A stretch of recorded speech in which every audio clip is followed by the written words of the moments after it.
of Michigan sports. Red Wings, Lions, Tigers, Pistons, Michigan, Michigan State, and the list goes on. And you love beer. Love beer. Who doesn't? What if we mixed the two together?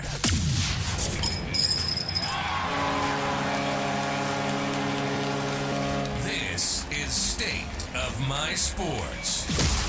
We'll talk everything Michigan sports, like only we do, and then we'll down our fair share of beer from a local brewery, grading the beer throughout the episode. So pop a cold one on your end, and we'll get busy on ours.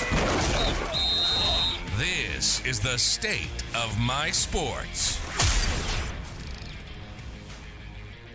That's right, everybody. This is State of My Sports, and this is episode 159. We are at Coopersville Brewing Company, where we will get to know co-founder Jeremy Grossenbacher.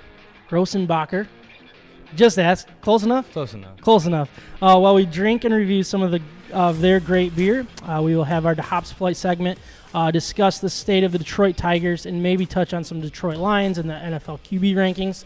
In our Betting Hero segment, we will go over some of the odds in the NHL and NBA playoffs. NHL is down to 4 teams, with the Warriors and Celtics getting ready to battle for whatever trophy it is that they play for. Nobody really cares about that.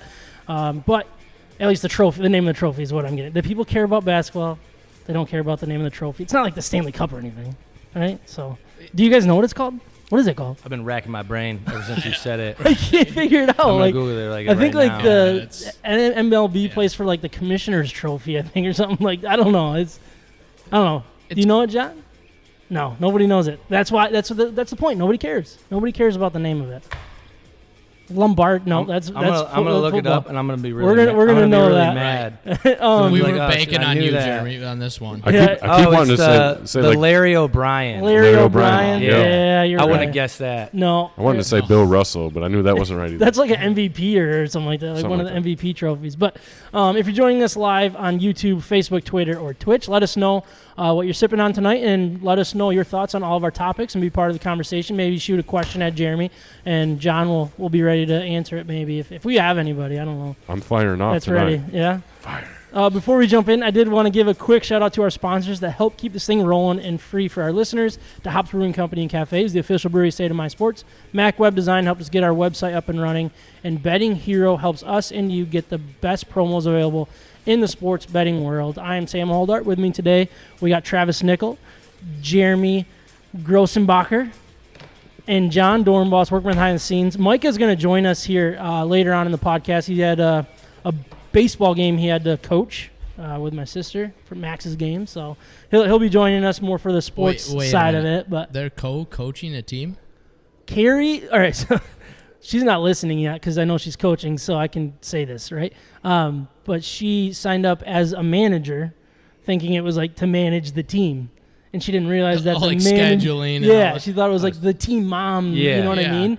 And Bring snacks. Yeah, like the snack schedule. So make she's sure actually the everybody's. head. But yeah, so it was lost on her that in baseball, like the manager's not coach. like the No way. organizer of the other stuff. Exactly. So they kind of threw her to the wolves there, but she has a couple dads that help. Micah helps out. I'm sure they do a great job. I actually helped out one day, Uncle of the Year.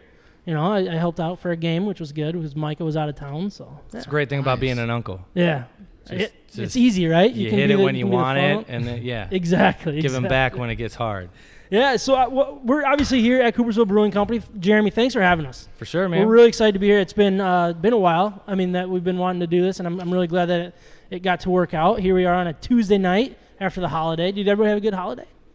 You guys do anything? Mike or Trev, you went camping? Yeah, so we went to Grand Haven. All right. We do that every year with the family, and it's probably the craziest trip of our summer because you're in Grand Haven. Yeah. You know, but it was a lot of fun. The weather was great. Why Grand Haven? Is it just because it's tradition?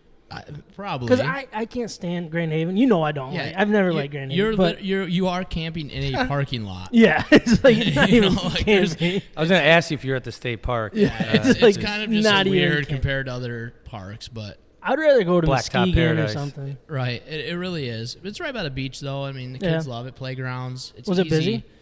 busy? Yeah. Oh yeah. It was packed, especially on Sunday. Wow. Yeah. There was a lot of people there. Jamie, what about you? What did you guys do on the holiday weekend? Well, I worked. Yeah. Was it busy here for you guys? Well, we had a it would have been a pretty slow weekend otherwise, just because of where we're at. A lot of people get out of town. They're camping. They're boating. They're on a beach. They're not in Coopersville. Yeah. But we had one of our bartenders is a longtime admin of the Grand Rapids of Subaru, like Subaru of Grand Rapids Facebook page. Okay. Subaru people are pretty passionate folks. Like the car Subaru? Yeah. Okay. And he They have their own- rebuilds and he flips Subarus. It's like a whole thing. Yeah. Okay. I didn't, who knew? Yeah, I didn't know that. But they hadn't had a meetup in a couple years, so Okay. he threw it out there to the group. They chose the Sunday of before Memorial because figured people would be around and. Dude, we were slammed. Just tons of Subarus all around parking? They had them all, like, the whole parking lot. They had vendors, like Fox's Subaru was here. Wow. There's, like, Subaru ambassadors that, like, go around and, like, just, like, pump the brand. Yeah. They were here. Nice. It was, like, a whole thing, man. It's a very weird, like, it's, like, a lot of lesbians, and then like this like group of like 25-year-old like snapback like vape smoking like kind of like they like to soup them up like back in the day that you do with cars, but they do that with Subarus, and and then just like a bunch of like mild hipsters, right, that are like tattooed and like. So it kind of fits the brewery industry too, right? Yeah, a little bit, right? To a certain extent, it's. The contrast in people was stark. It was crazy. It was fun to see. Yeah, but we were really busy. So no, that's good. We would have been really slow. So I thought it was pretty fortunate that we decided to do that. We'll probably try to make it an annual thing. Yeah, that's awesome. Very nice. John, you said you were going to go fishing trip, right? Am I right on that? No, a little camping trip. Camping trip. Where'd you go camping? This is weird of me to say, but we went south to Indiana.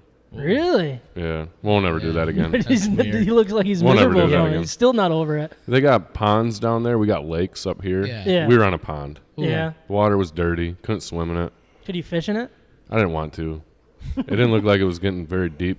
I don't want to catch fish that got like 3 eyes or something. Just like the people there, right? I drank a lot of beer. A lot of beer on shore. And I mean, it was warm. That's the reason that the group wanted to go south, is because Memorial Day is always 50-50 on the weather. Right. Whether you're going to be wearing sweatpants or get to bust out some shorts. So I got a little sunburnt, but just spent a lot of time, on shore drinking beer. I went for a couple kayak rides, but again, even the Airbnb, the relatives of the owner came by. They walked through the beach or whatever in front of us. So that was kind of awkward too. Right. I don't know. I thought we were gonna go some secluded place, and here we are. On a pond. Yeah, talking to mom and dad. I was actually trying to buy the dad's Corvette that was sitting in the garage. It was covered in dust. He was like, "Yeah, I'm gonna get to it one of these days. I'll buy it from you."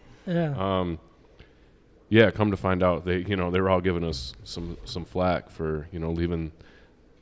The state of the lakes, Great Lakes State, that is to come down to Indiana. People are very confused. Yeah, I'm they sure, were when giving us weird looks. What are you doing down here? Andrew and I, we went on a vacation to, so it's right below the Thumb. What is that stinking place? So it's not Bad Axe. Lexington? It's not Bad Axe, but it's where. El Pino? No, it doesn't matter. It's a little lower, but somewhere. I can't remember. But we're on our baby moon, so it was right before Peyton was born and stuff. People are like, "What are you guys here for?" I'm like, "Oh, we're here for vacation, just for overnight." They're like, "What? Why are you in this random state or not even or city or town?" Yeah. And then it was just it was so funny. But yeah, that's kind of what I'm sure people were looking at you like, "What in the world would you vacation here for?" Let's just say I'm glad to be back. They were probably they were probably checking you out because the first time that they've actually had anyone go to that pond. Yeah. Well, they've had it's like the bar when you walk in, it's like what? Yeah. And all right, everyone gets all ready to go. Yeah. They've had this Airbnb for 8 years, and you guys are the first to ever book it. It was a shack, though. I mean, it was a mansion. It was nice. Yeah, it was. I think 5 bedrooms, 3.5 baths. It was 4 couples and a couple other stragglers, 10 of us total. Nice. That'd be fun. All it was you just watch all day long. These people hop on their pontoon boats and they drive in a circle and then they like park, you know, it's just like nonstop. And like, I was in a kayak. I even said, "Hey, good morning," waved to these older folks, and they just gave me that stinky look. Double like, middle what are finger. what are you doing here? I was like, you're not in the right kind of boat for the boat wave. Just, what do Indianans say to each other on a Sunday morning? I don't know. Happy Sunday, good morning didn't work. So you can boat, but you can't talk. That's the rule. In Indiana. Our bonfires were quiet. Like, we were not trying to like tick anybody off. But I bet if you said "Go Hoosiers," something like that. I bet you would have had a positive response. Like, what? Who's your daddy? Exactly. Well, we did want to jump into our interview with Jeremy, and then he'll help us introduce our beers at the end of our interview here. But so like I said, Jeremy Grossenbacher. There you go. I'm gonna get that down by the end of tonight.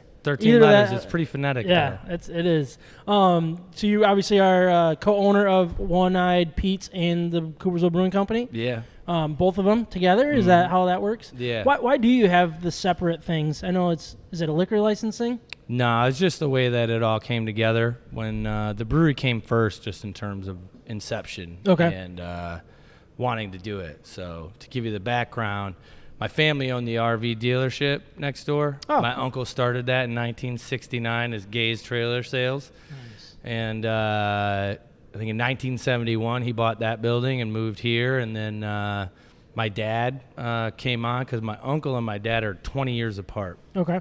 My uncle's the oldest and my dad's the youngest. And so, yeah, nobody ever thought they were like brothers. Right. And then in 1981, he asked my dad to basically become a president and you know, kind of help him run the company along with one of his sons. All so right. then it was like the three of them. And then in the mid-'80s, they bought this building just because they needed more parking space because the RV dealership was growing and they needed more place to park their trailers.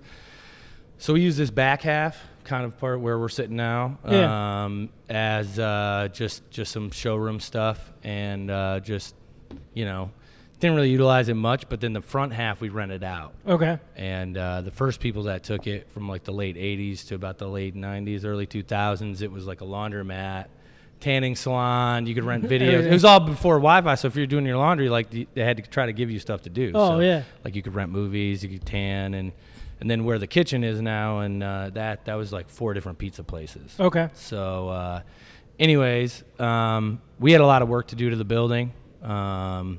And just an expensive project, and we weren't millionaires, so we didn't know if we were going to be able to do a kitchen build out at the same time. Long story short, about a year and a half, 2 years into the process, we kind of figured out how we were going to do it. But by that time, we'd already raised some investment equity and capital, and the brewery project was kind of set in stone. So adding another, $250,000 project on top of that, and it just made sense to separate it. Cool. And you see that a lot in breweries, I feel like. And then we retained all the equity of the kitchen side. Okay. Yeah.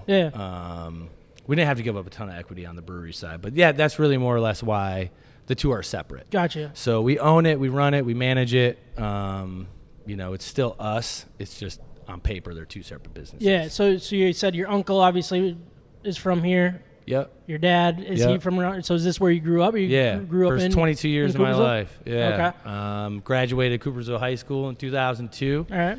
I didn't do the. I was like, I think actually it's our 20th class reunion, and our class president was here planning the. Is it gonna be here? Nice. Yeah. Oh, that's awesome. Yeah. That'll be That's cool. awesome. So, I was like graduated number 70 of like 140. All right. So I was like, Right in the middle. Right in the middle. dude, You're right there. white male, average student.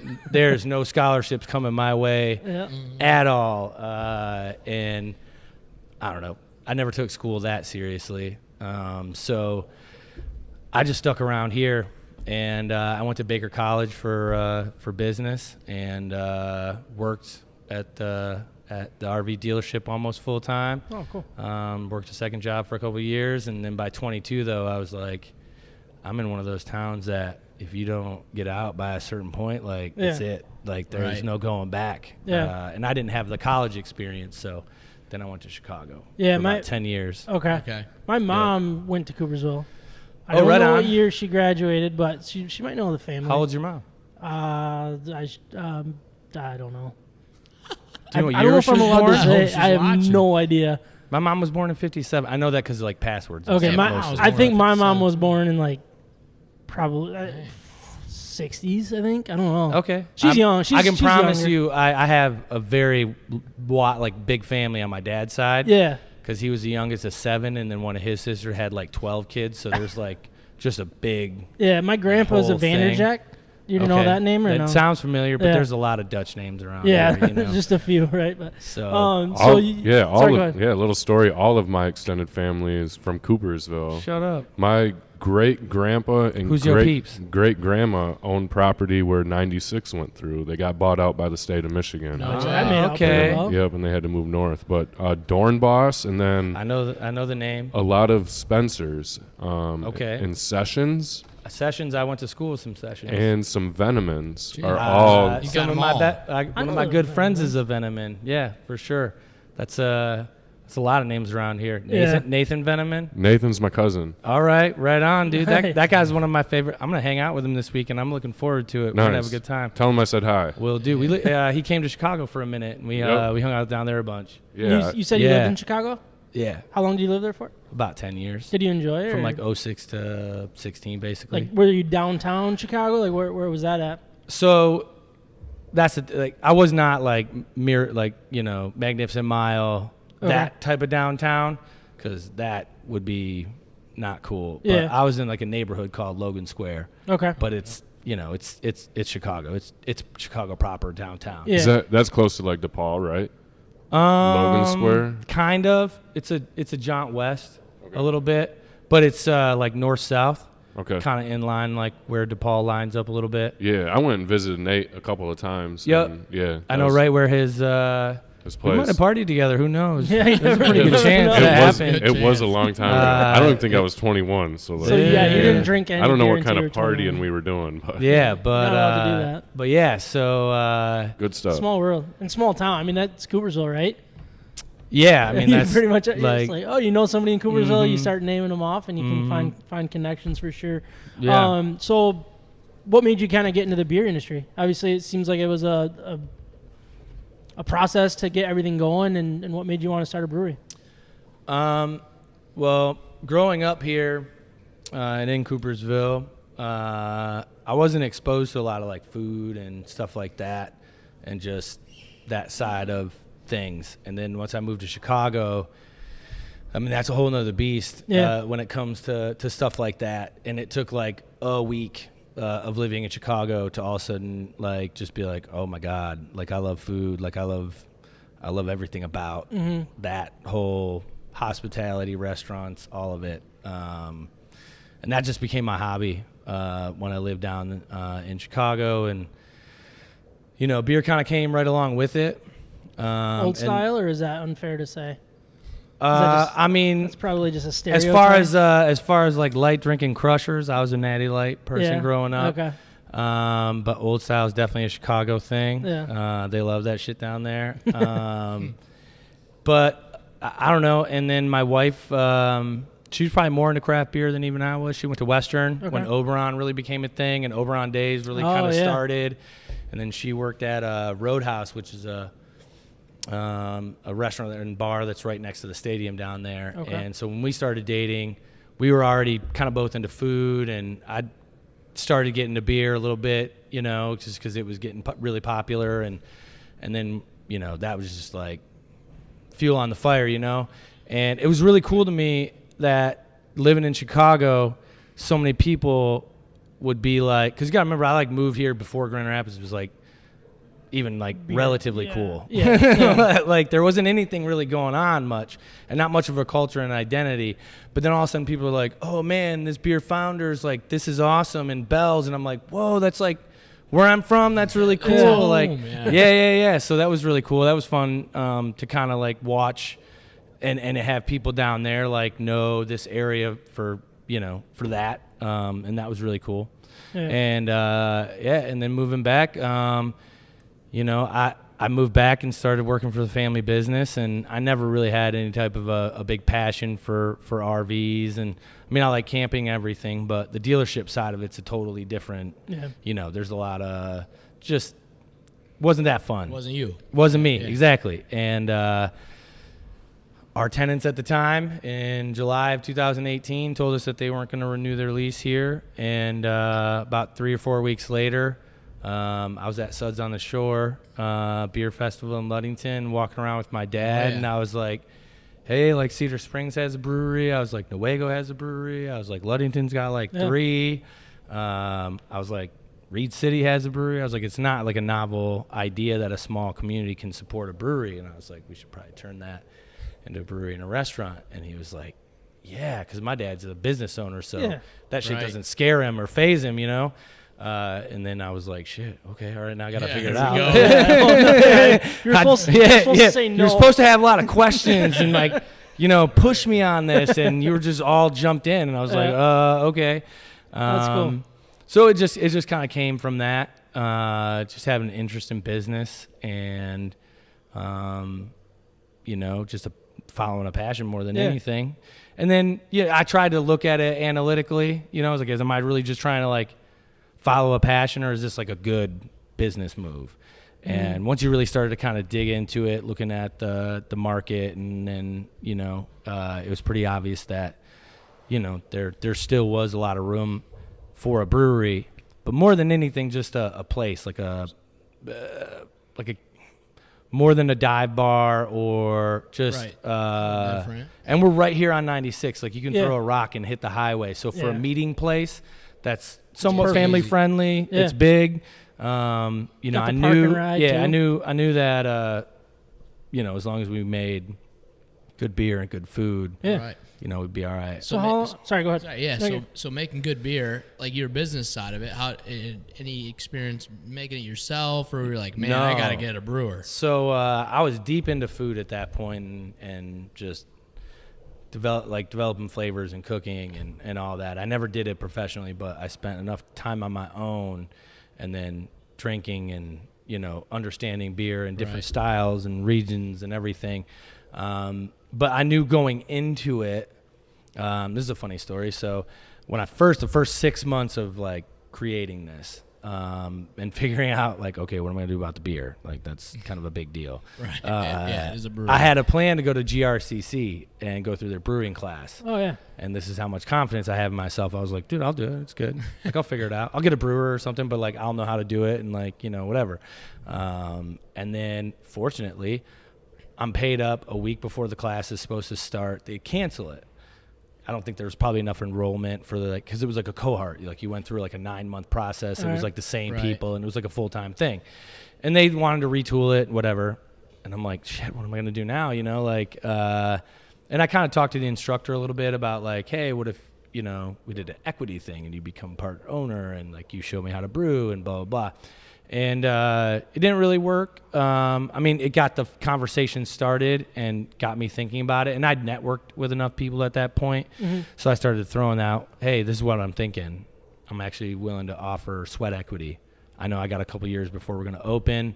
They'll come in, teach me how to brew with me, be an owner, be the brewer. Yeah. Blah, blah, blah. Have as much skin in the game as you do. Yep. Right? And everybody I talked to that I networked at that point just kept pointing me towards, like, one person. And once him and I met, you know, we're about the same age. He's from Spring Lake. I'm from Coopersville. Okay. We're all into sports, you know. And it was like, you know, just one of those, all of a sudden, like, oh, what's up, man? Like, again, we have to know people. Like, we graduated a year apart, and, like, you know, I'm sure we ended up at some bonfires at some point in time with each other, you know what I mean? So it was really cool. And then him and I, from, like, that point forward, was about 2 years before we opened. We brewed on a small 5-gallon home brew system. Okay. Once a week, once every other week. Awesome. So that got me in the weeds on, like, knowing everything about, like, beer, like, from the actual brewing process. Right. And being able to have the knowledge of the styles, and also, like, food and flavor and all that. And then getting, like, taught by somebody who, because he was the head brewer at Grand Armory for the first 2 or 3 years. Yeah. So I'm a big fan of Wheeze in the Juice. I love that beer. Right. So huge fan as well. That was really cool. I love that beer before Jim and I met. Yeah. Right. So yeah, Jim. Once Jim and I met, good burn. You know. So does he do all of the brewing, or do you have a piece of that as well? Like, Not how does that anymore. work? You don't? So he's the head brewer, and actually, I mean, you can see her through the windows right now. She's got her back to us. That's Emma. She's been a day one Hi, employee. Emma. All right. She's our assistant brewer. Oh, okay. That's great. And so her and Jim do all of the brewing. Jim and I talk about new beers, Ideas, concepts, keg counts, you know, things like that.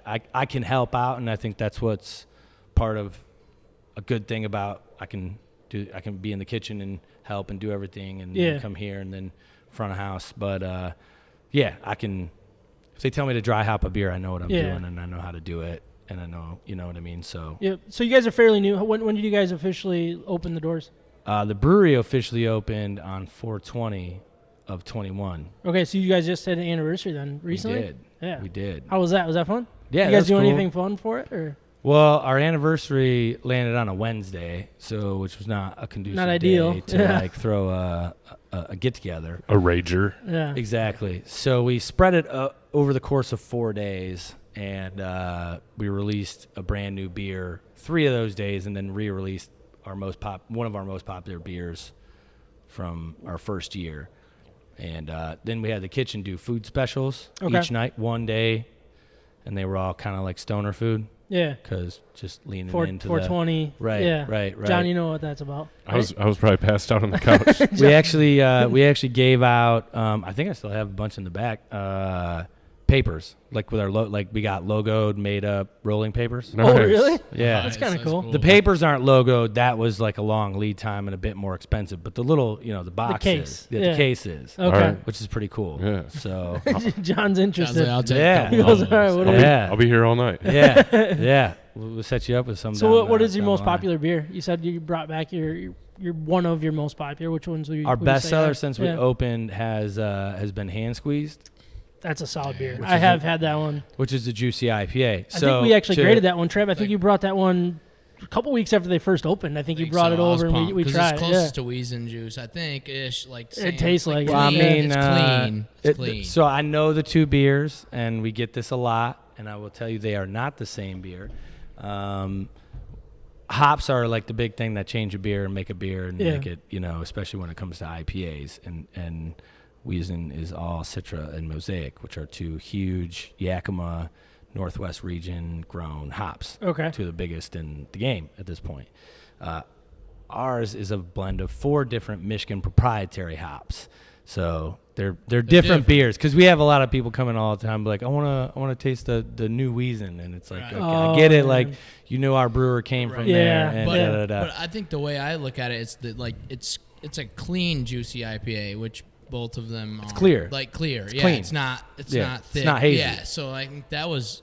I don't know that there was a ton out really like that originally. It's a and juicy IPA. Yeah. So it brings the same Yeah, flavor how do you- profile. right? You know what I'm saying? It Yeah. brings the same flavor profile that a NEPA does, like a New England. Right. But it's clear. Without And you so it being has like, less of a "Ugh," mouthfeel. Might So have it's not the chunks hazy- of M43 or whatever, which I'm not Right. hating on it because I like it. But yeah, But obviously Jim knows how to make a good juicy IPA. Yeah. Because he made Wheezin. Right. And Yeah. so, but I also think that's kind of a cheat code, because juicy IPAs are just like the popular beer right now. Yeah. right. So but what was surprising in our first year, if you took 2 of our beers combined, so we have, it's called Two Dudes. It's a Mexican lager, so it's kind of like Corona, and we brew it with some lime peel, so it just adds a little bit of that kind of like Corona with a lime type Yeah. thing. And it's a 4.5 to 5%, like light. It's just a good crushing beer. That's a spring summer beer for us, and then once we get into fall, technical process. Lagers take a lot longer in your tanks, and we obviously don't have a ton of tanks. So doing 2 different lagers, like year round, would just tie up tanks for a longer period, so we can't turn them faster. Yeah. So we switch to a different lager. Once we get to the fall and winter, we go to a Pilsner. And we actually called that Tasker's Pills, because there's a drugstore downtown that's been there for like 150 That's awesome. years called Tasker's, and they sell pills. And Okay. so I thought that was kind of fun. That's cool. But anyways, those 2 beers, if you combine those sales, that would be number 2. Oh, okay. So just a light lager was our number 2 selling beer, like in our first year. Yeah. Which was kind of surprising, just in the day of NEPAs and Yeah, everybody seems stouts to and like the other barrel ones, aged right? stuff. Do you see that changing anytime soon? I guess how you how can does see that, the change now. Sours, you right? see the sours are super trendy when Yeah. it comes to like the weirder side of beer. Yeah. But more daily drivers, which were like session IPAs and things like that, people are now coming back to pilsners, American lagers, light lagers. Yeah.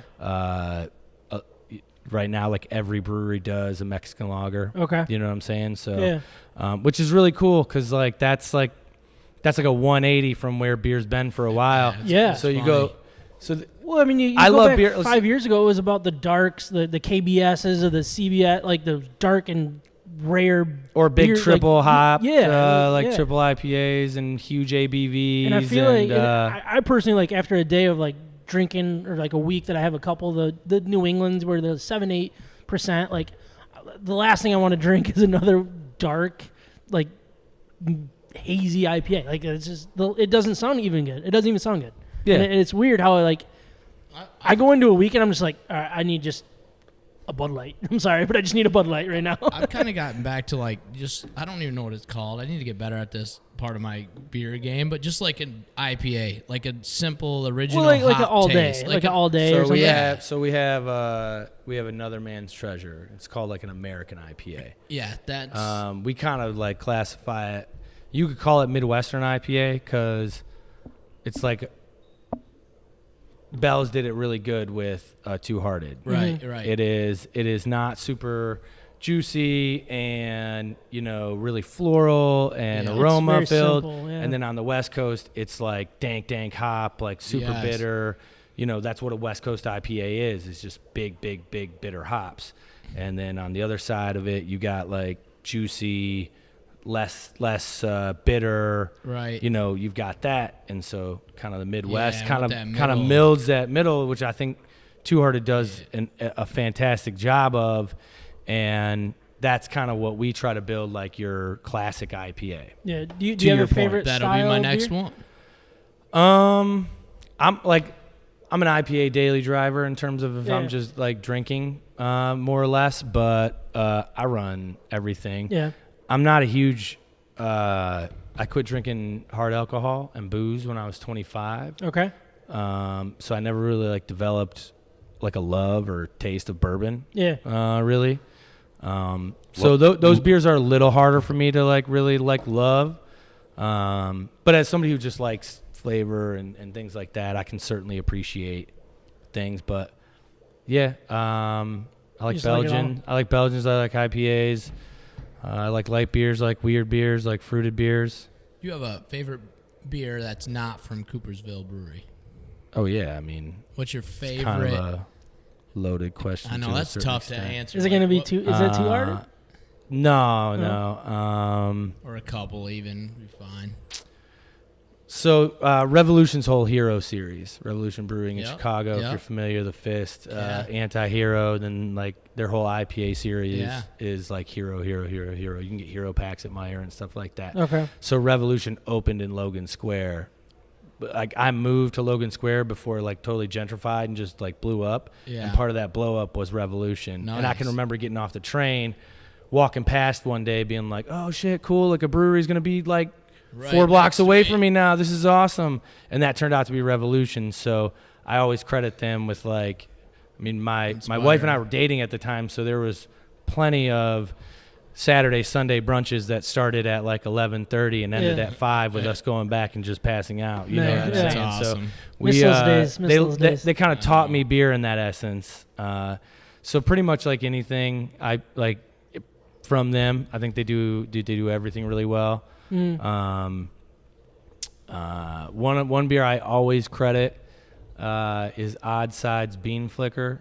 I remember, it's probably early 2010s, Yeah. late 2000s, Yep. and I had it for the first time whenever they like made it, and it was one of those where I'm like, oh shit, that's what beer can be. Like it's a coffee Yeah, and it's it's different. blonde and like, Yeah. wait a minute, what? That's a good beer. And that kind of like, oh, like beer can be this other thing too. It can be way more than what you're used to. So that's one beer that I'll always kind of like shout out. Yeah. Had a good time there this weekend. Yeah, yeah. Yeah. Mm-hmm. They're in Grand Armory. Going back a little more about Coopersville, how many beers do you guys usually have on tap and available for people? Right now we have like 19 beers on tap, wow. which is kind of crazy. That's a pretty big amount. That's just beer too. We have 2 ciders on right now, and then we have a hard seltzer that we make. It's kind of like the Blue LaCroix, like it's like flavorless and doesn't have a flavor, and it's just carbonated alcohol water basically, and then we add a syrup to it. Oh, really? To flavor it at service. Yeah, yeah. So, does that sell pretty well? Yeah. Yeah. Yeah. It's crazy. Yeah. And then the amount of people that don't get the reference though. What was Bass Jam. Oh yeah, I missed that one. See, you know the names. I like it. Like the idea behind it is you have the bass and then you add the jam, right? And it's welcome to the Bass Jam. Like, here's your chance. What do you want your flavor? What do you want the perception of Coopersville Brewing to be? Obviously, you guys are still pretty young in the brewery world, but like if you could reach a specific, and like kind of comparing yourself to other breweries around West Michigan or Michigan in general, like is there one that you want to like?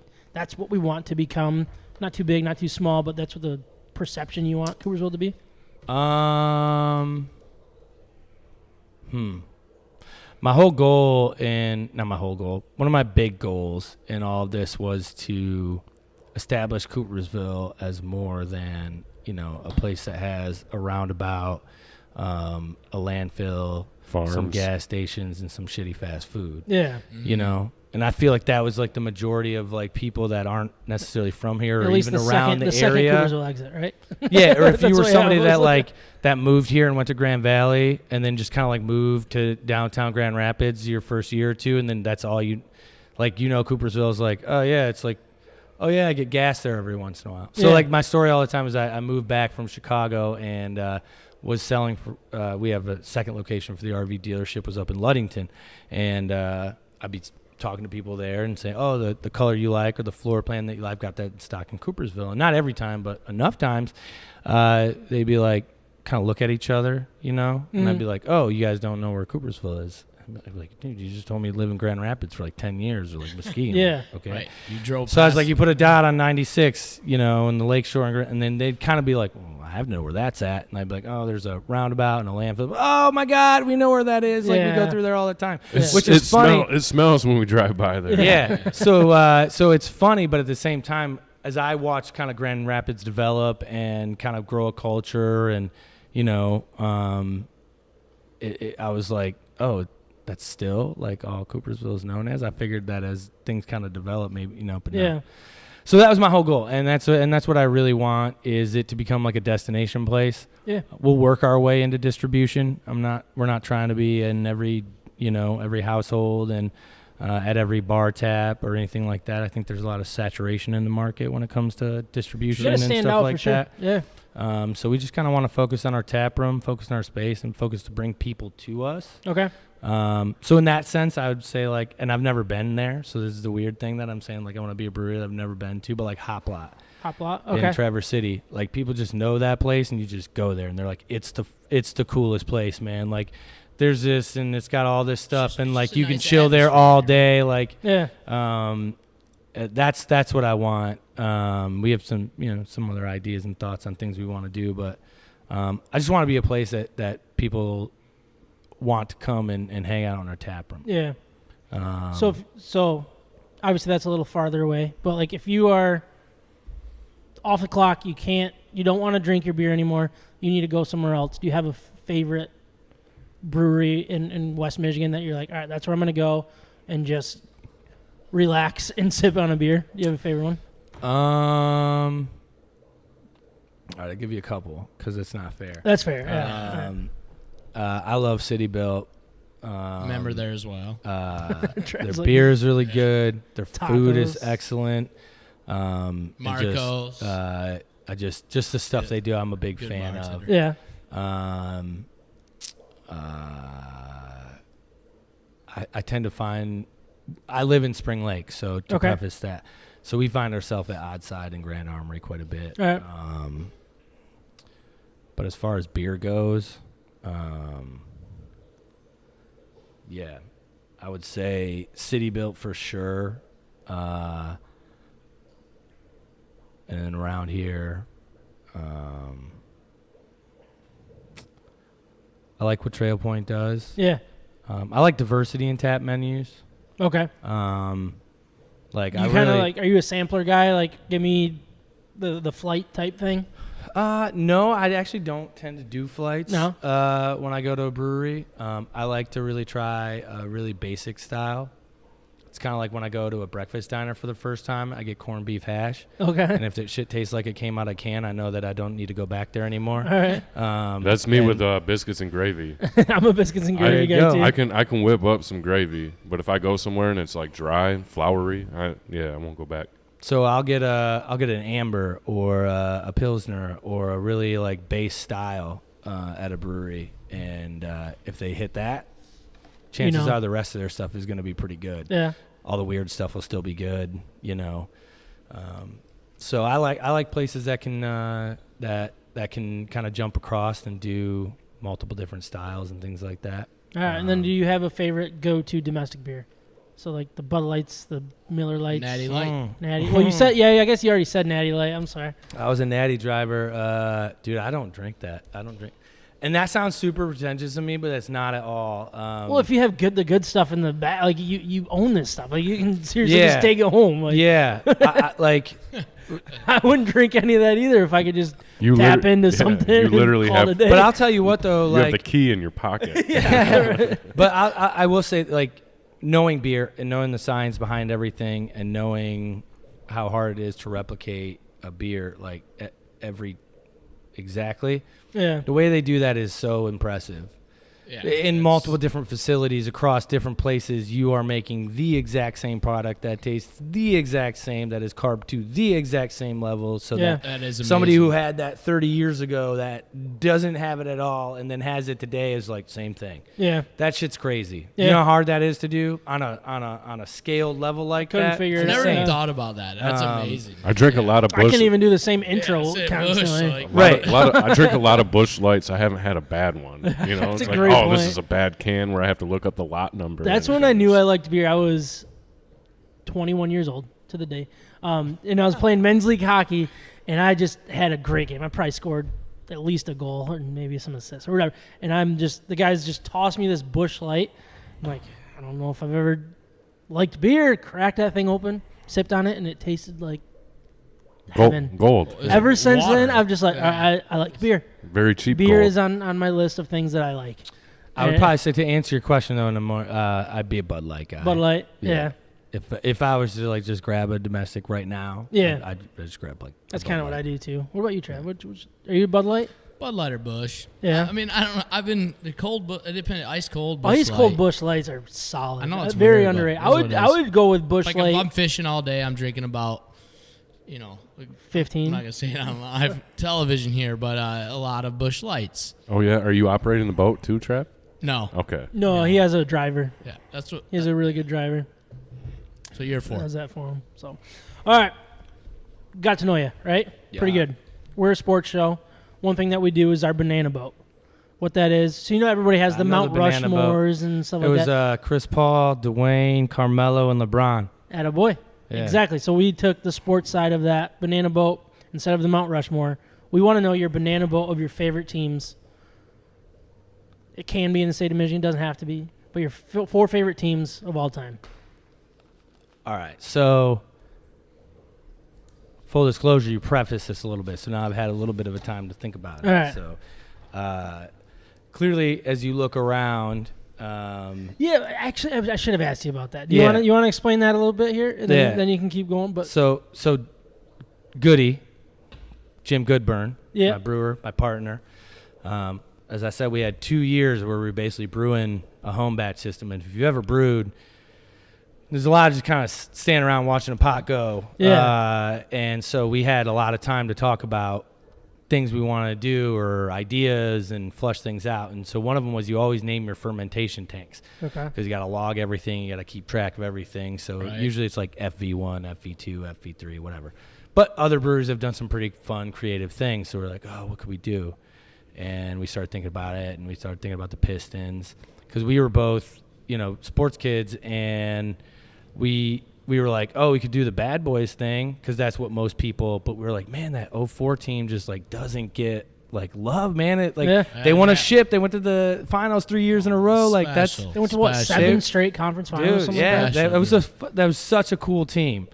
So we were like, hey, we're gonna start off and we're gonna name our tanks after the starting 5, and we got 4 tanks to start. And if you remember from that team. Sheed wasn't picked up until like the trade deadline in 04. Okay. And then they won the championship. So we always just joked like, oh, we're just waiting to get Sheed. Yeah. Right. And then the other one that doesn't have a face, we got to get one on there here pretty soon. It's Larry Brown. We debated between him and Joey D, but figured, hey, man, that's a coach. You got to put him on there. So and then Dumars will be the next one probably. Yeah, you know. But so you got Billups. Yeah, Mr. Big Shot. Tayshaun Prince. Yep. Rip.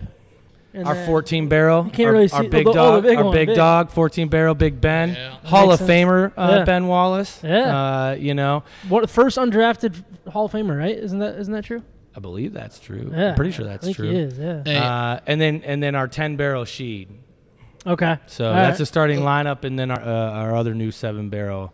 Larry Brown. Larry Brown. LB as we call him. Where are you going to get a fat head of Larry Brown to put his face on that? Do they sell those or no? You just send you got to figure that out. You gotta it's just a vinyl, custom it's made. It's a vinyl print, right? You got to get it custom made.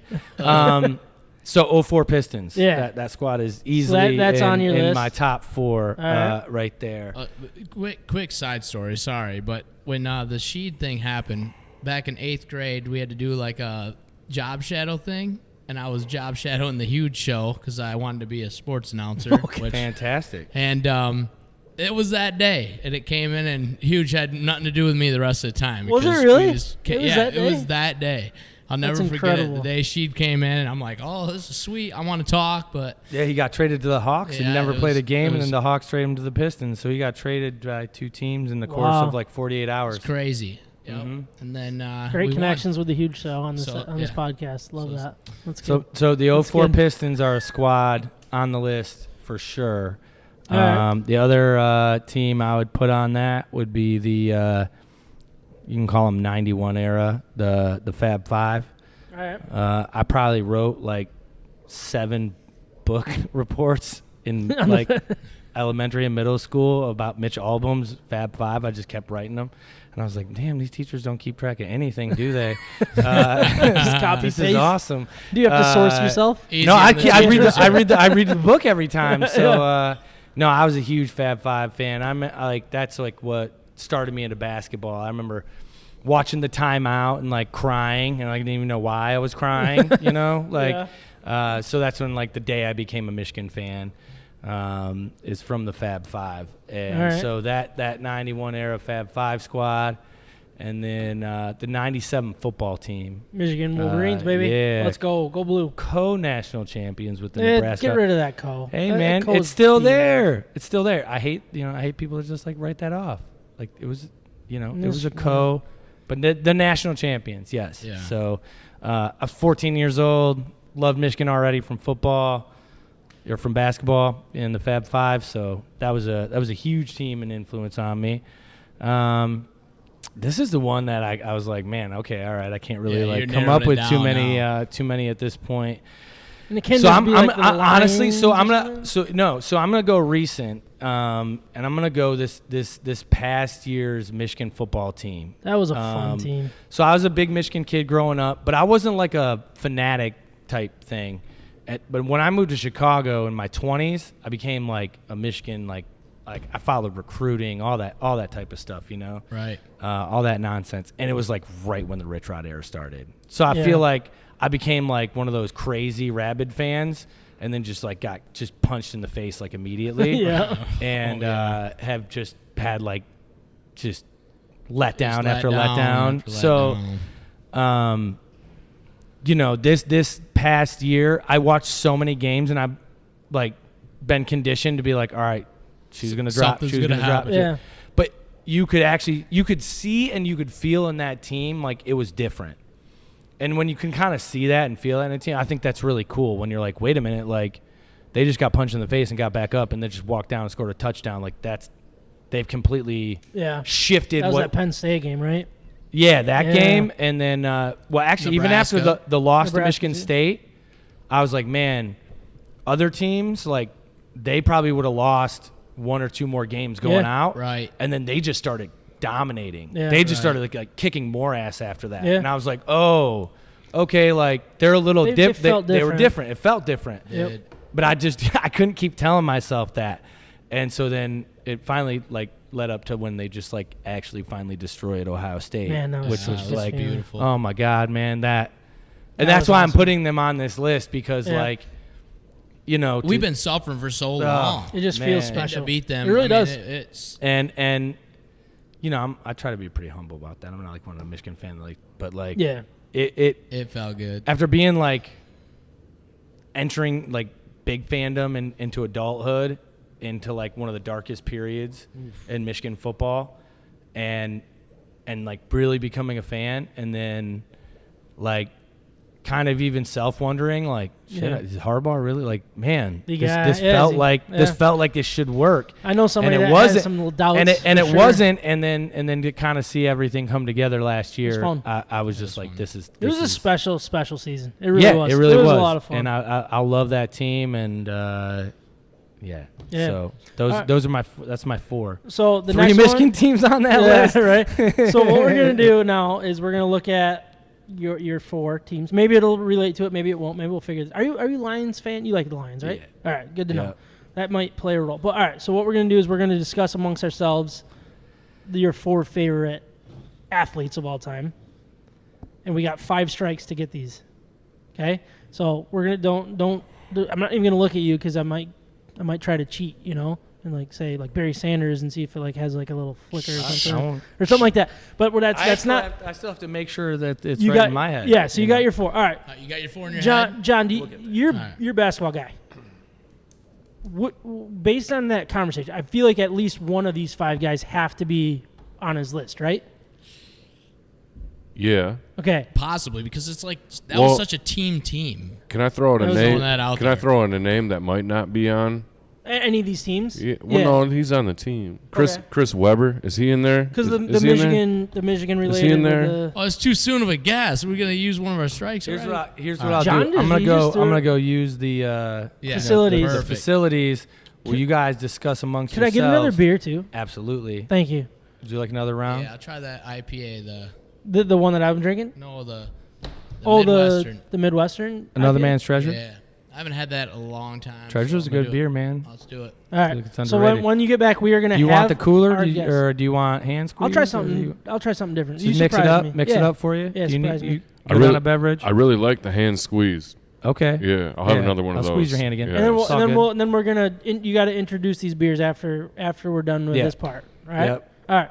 Cool. So we're gonna discuss amongst ourselves who these 5 teams or 4 players have to be. We got 5 strikes to go. All right. So we're knocking that fake strike out. Let's have these written down. So Weber's not on there. I'm not going to count that though. Oh, because that wasn't an official guess. But he shook his head no. Okay. But I don't think that's an official guess. All right. So I was just trying to see where he was at. I was thinking Big Ben. His eyes sparkled a little bit when he started talking about Big Ben. I don't know if it's the size of the barrel or if he really likes Big Ben. I already wrote Rip as you think it's going to be Rip? My number 1 guess. I was just reaching on Chris Webber. I'm good with going Rip. I had Webber written down as well.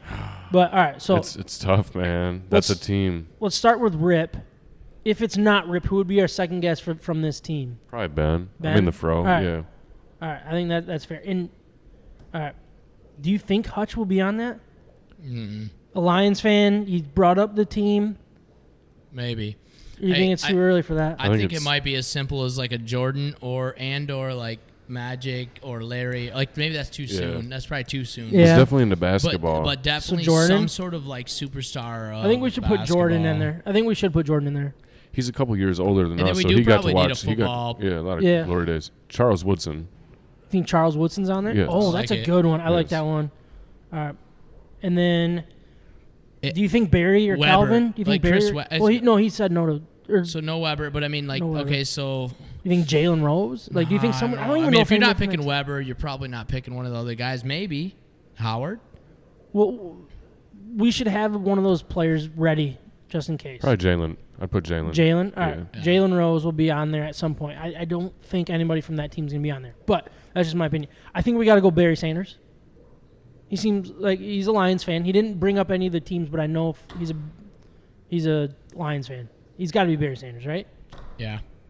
We got Jordan. All right, Rip, Big Ben, Jordan, Woodson, Jalen, Barry Sanders.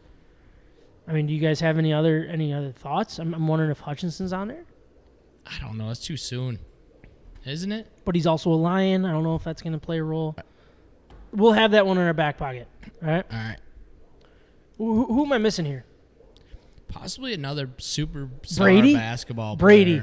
player. Throw Brady as a possibility. I think Brady could be on there. He's a Michigan football fan. Right? Maybe he's maybe he's like me. Loves Brady. Same. Loves winners. So, all right, so we got Rip, Big Ben, Jordan, Woodson, Jalen, Barry Sanders, Hutch, Brady. Can you guys think of anything else that you'd want to at least be ready to go? 2, 3, 4, 5, 6, 7, 8. We need 2 more technically, right? Jeff Backus. He was on that 97 team, right? Was he? I honestly don't know. Yeah, I think he was. I'm probably. gonna guess and then that he was Backus is not. I'm gonna put money that he's not. But man, we need 2 more to have either all 4 or 5 strikes, or 1 more actually, technically. Yeah, it said that Jeff Backus suffered a ruptured appendix that year. Really? That's crazy. Where do you guys leaning here? I also wrote down Chauncey. I just feel like Chauncey. he's a guy that's just looking for that right. big shot, Mr. Big Shot. I'm good with Billups. So that gives us 9 guesses. So if my math's correct, we're gonna get either 5 strikes or 4 correct, right? Correct. All All right, perfect. We're good. And he's got our beer. Perfect. Love this. I'm excited. I see a lime too. Is that the Mexican lager? Oh, very nice. That is real nice. I'm excited about that one. I do like Mexican lagers. I do. I like Corona. Yeah, where does it compare to like a Modelo? Is it up there? Is it in that category? I'm a Modelo fan. You're Probably more on the Modelo lighter than- side. Yeah. Lighter? A little bit lighter side. I like that. All right. So we deliberated. Is that the right word? Yep.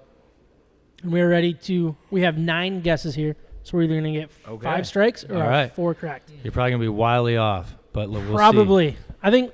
I told you. I did too. I knew we should have went another route. Jeff Backus. I literally. I'm asked, a team asked you sport guys. guy, but I was saying that. So the team sports I really like. I like the teams, but when it comes to like individual athletes, Okay. then it All right. kind of All goes right, into so Scratch we off got to the- start. We got to start Hybrids. with Michael That's all right. Jordan, All right, right? Michael All Jordan. right, you guys got. Let's go. That's one. All right, Jordan for is sure. on there. Perfect. As a basketball kid, like that's bet. 'Kay. Yeah. Jordan All right. all day. Guaranteed. I'm a Jordan guy. Brady? You want to go Brady? Brady. Pick the two easiest All right. first. Those are the All right, easy let's ones, get right? them All right, out. we'll Yes. cut Brady. Let's go. How can you not? He was back up on that 97 team. Won that Orange Bowl game against Alabama.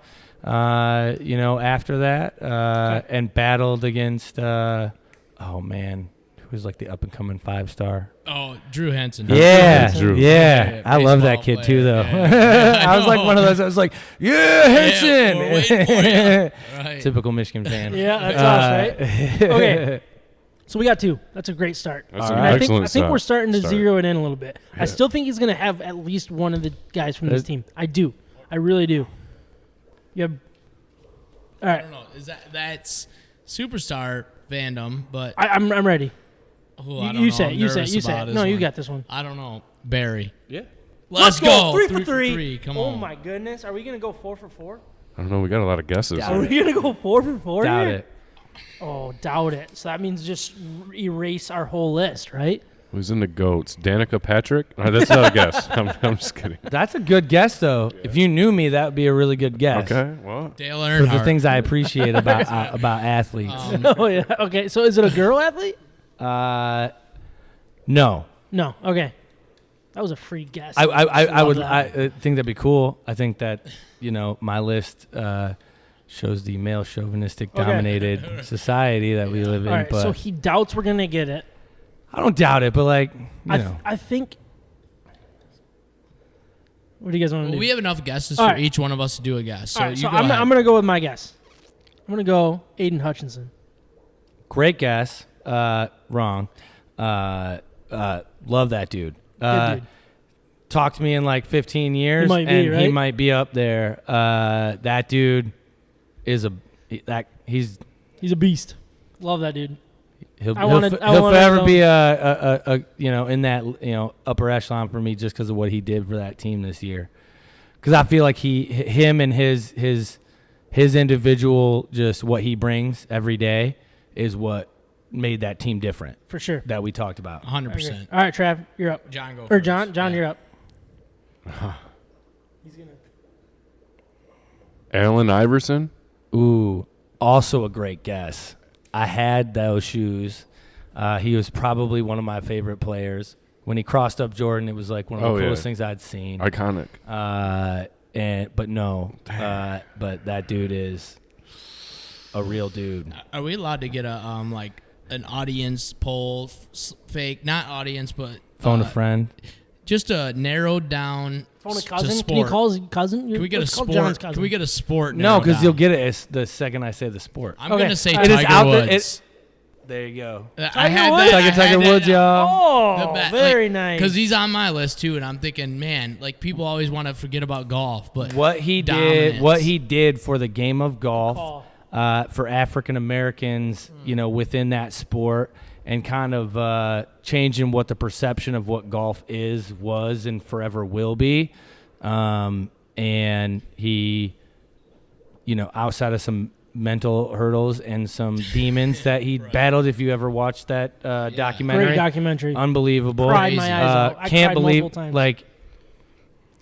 he ended up what he ended up. His dad taught him to be that. It kind of reminded me of the Robo quarterback. If you ever saw that about Todd Mandovich oh or my Mandovich, gosh, yeah, another one. yeah, This is crazy. where you're just like, what?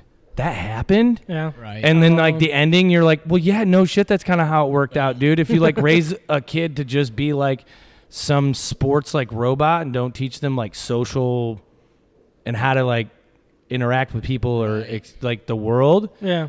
they're gonna go out there and some crazy things are gonna happen to them and they're not gonna know what to do. So Yeah. We did have a late comment fly in for Okay. that last guess. What was the guess?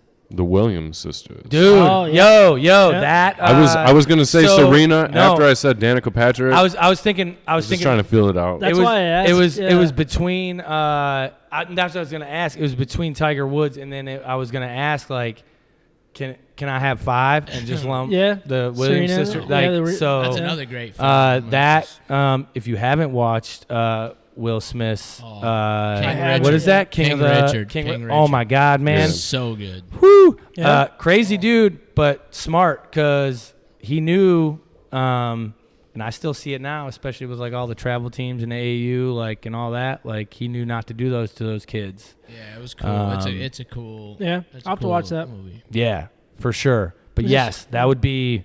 They're right there, for sure. They changed that sport, changed the perception of what that can be, what it looks like, and it's never going to be the same. Dominated. Yeah. Absolutely dominated. dominated. Just Jinx, you owe me a Coke. Yeah.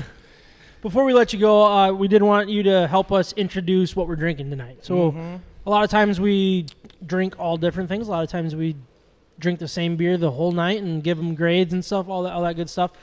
Starting with what I drank earlier, the lighter IPA. Can you tell me a little bit about that and the name of it? Cooler if you did. Cooler if you did. All right. That was one of our releases that we did during our anniversary, our 421 year anniversary.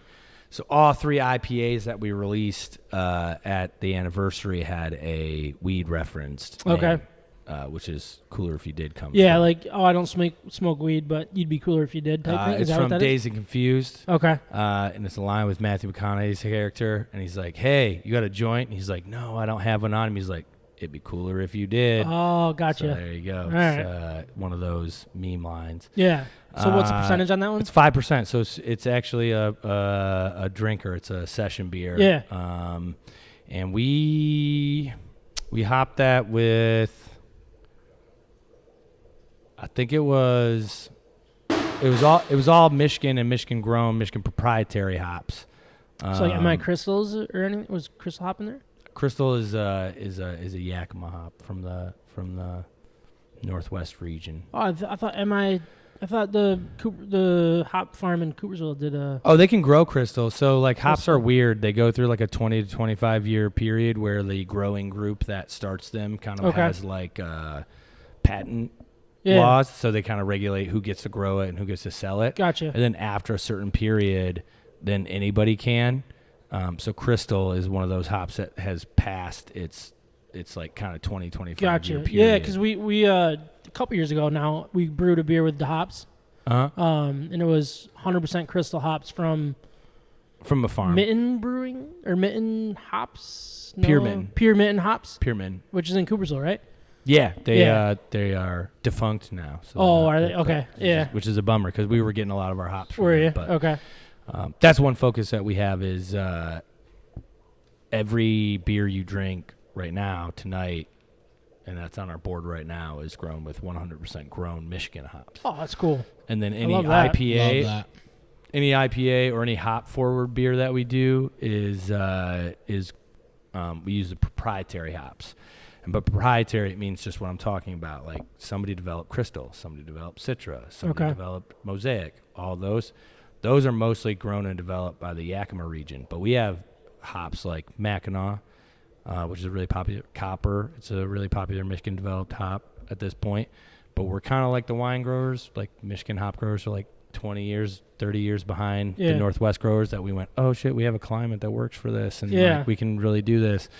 So they're a little bit behind the eight ball, but we really try to support that because like it'll never go anywhere if breweries don't use them. Gotcha. So that's something we're really passionate about. And then I'm drinking the Mexican lager now. You already talked a little bit about that one. Yep. So that's the name of that is Two Dudes. Two Dudes. And so that is because remember I told you the story about how my dad started the business with my uncle and my uncle's son, which would also be my dad's nephew. Yep. They're only like 1 year apart. Yeah. So everybody always thought they were the brothers. They were the brothers, yeah. Right. And he's like, no, that's my nephew. And everybody thinks that's my uncle, right? Because they knew my uncle started it. And like, no, that's not my uncle, that's my cousin. Yeah. So anyways, my cousin and his brother, my two cousins, are Two Dudes in flip-flops. They're they kind of do trop rock, Jimmy Buffett type music. One plays the steel pan. Oh, cool. And da-da-da. And so they're actually going to be here Thursday. coming up, right? Yeah. Okay, yeah. I saw that. This Thursday. So we knew they were going to play the Taproom a lot because he's a co-owner. Because you know, with my dad, they gave us, you know, they got equity from like letting us like, you know, build it here. And so we were like, oh, we got to make a beer for him, you know, like when they play here and everything. And it's like Corona, lime, like okay, Mexican lager with lime peel, perfect. Like we'll call it Two Dudes because they're two dudes in flip flops. Yeah. Like awesome, got it. Beer turned out great. It's been one of our best sellers. Love it. The inadvertent overlook on our part of when people order that beer or the way that sounds was just a massive oversight. So when they come up and like, oh man, I'm craving Two Dudes, and like you take that into a different context, like and it's really funny. It's become a joke because like people will say it and then think of because they're just saying it as an and they, you kind of look at them and they're like, that did not sound like I meant it to sound. That's what she said. Dang it, that's why I got to give you the board. And what beer did you want? You know. So yeah, that's been a fun, you know. Yeah. Fun happening in the first year is the amount of jokes we can make off that beer. Yeah, no, for sure. Right. What is Trav drinking here? Trav's drinking Another Man's Treasure. Another Man's Treasure. What do you think so far, Trav? I love it. This is exactly what I described earlier. And I have had this before, but it was, I don't know, right around when it came out, maybe. It's been there for a little while. Well, it's kind of like right? you said. It's like that IPA that doesn't get enough love. It's just like, it's just an IPA. It's okay to just be an IPA, right? Yeah, like, that's what I've been craving. It doesn't have to be like major hoppy or like super juicy and hazy. It can just be like a good IPA. Yeah. You know? That's what it is. That'd be a good name for a beer. It's just okay. IPA. Yeah, if there's anyone else like me or out there, this is what you need to come get. So that's exactly what I was looking you like for. that? Okay, pop quiz. I used to like to do this. What's the name behind? Like, what's the story behind that? The name of that beer? Well, I'm guessing the dump. Yeah, right. Right. Because people dump stuff there. One man's trash is another man's treasure. There you go. Look at you.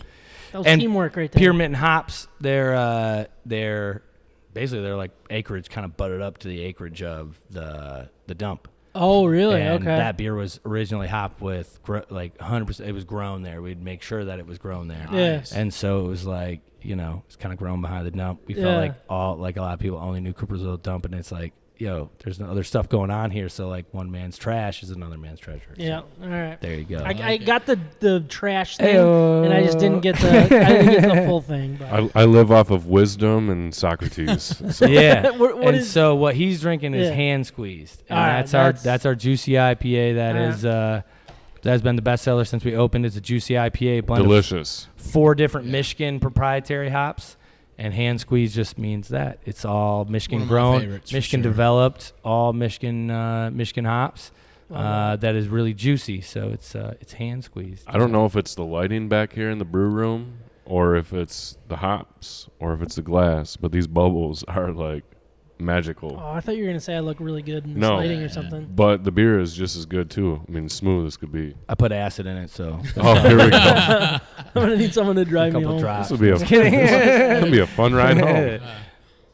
Well, hey, thank you so much for letting us do this. Yeah, man. And thanks for telling us a little bit about yourself, about your brewery and stuff. I think obviously we enjoyed it, and we hope our listeners do too. Please check out Coopersville Brewing. Great people, great beer. And the food, I had the burger last time I was here. Love the burger. Actually, what did I like even more? It was the brisket tacos, I think. Brisket burrito. Brisket. Mm-hmm. No, it wasn't the burrito. The nachos.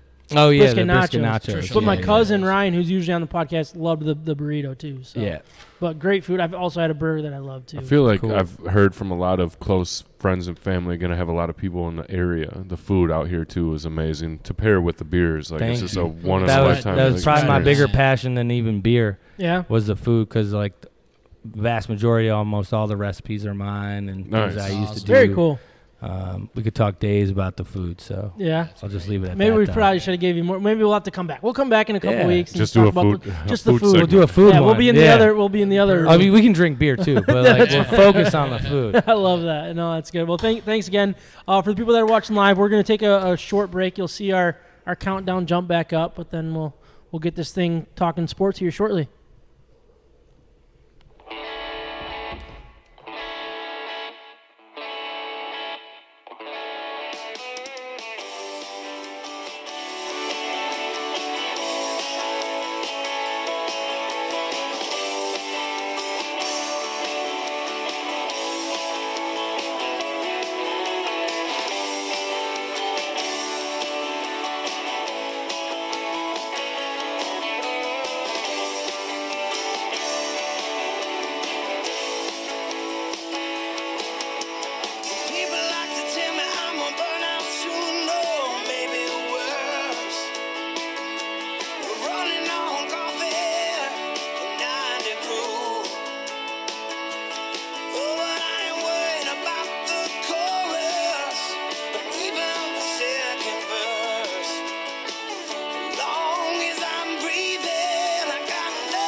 Sorry. That interview was brought to you by the Hops Brewing Company and Cafe. Before we move on to the next segment, I want to remind everyone that the Hops Brewing Company and Cafe is serving incredible food and pouring some of the best craft beer in West Michigan. Chef Dan's revamped food menu and head brewer Ben's rotating taps, wine and ciders make the hops perfect for whatever you have going on, from dinner with the family, late night drinks with friends, and everything in between. The Ben and Dan duo is putting a ton of their time and energy at making the hops a staple in the West Michigan restaurant community that we highly recommend to our friends and listeners. They have Taco Tuesdays, Stein Night Wednesdays, Thursdays, any burger and beer for $15, along with some other unbelievable specials on Fridays and Saturdays. We highly recommend following them on Instagram and Facebook, where they share some of their weekly specials and some incredible food and beer pictures that will get your mouth watering. The Hops is the official brewery of State of My Sports in 2022, and if you mention State of My Sports, you'll get a nice little beer, or nice little discount off your first beer. You won't get a little beer, unless that's what you want. Do you want a little beer? I mean, if you do a flight, you can do a flight. Yeah, a little flight of those are little beers. Well, if it's paid for by State of My Sports, I'll drink a little or that's always beneficial, right? All right, so we did want to talk a little bit about the Detroit Tigers here.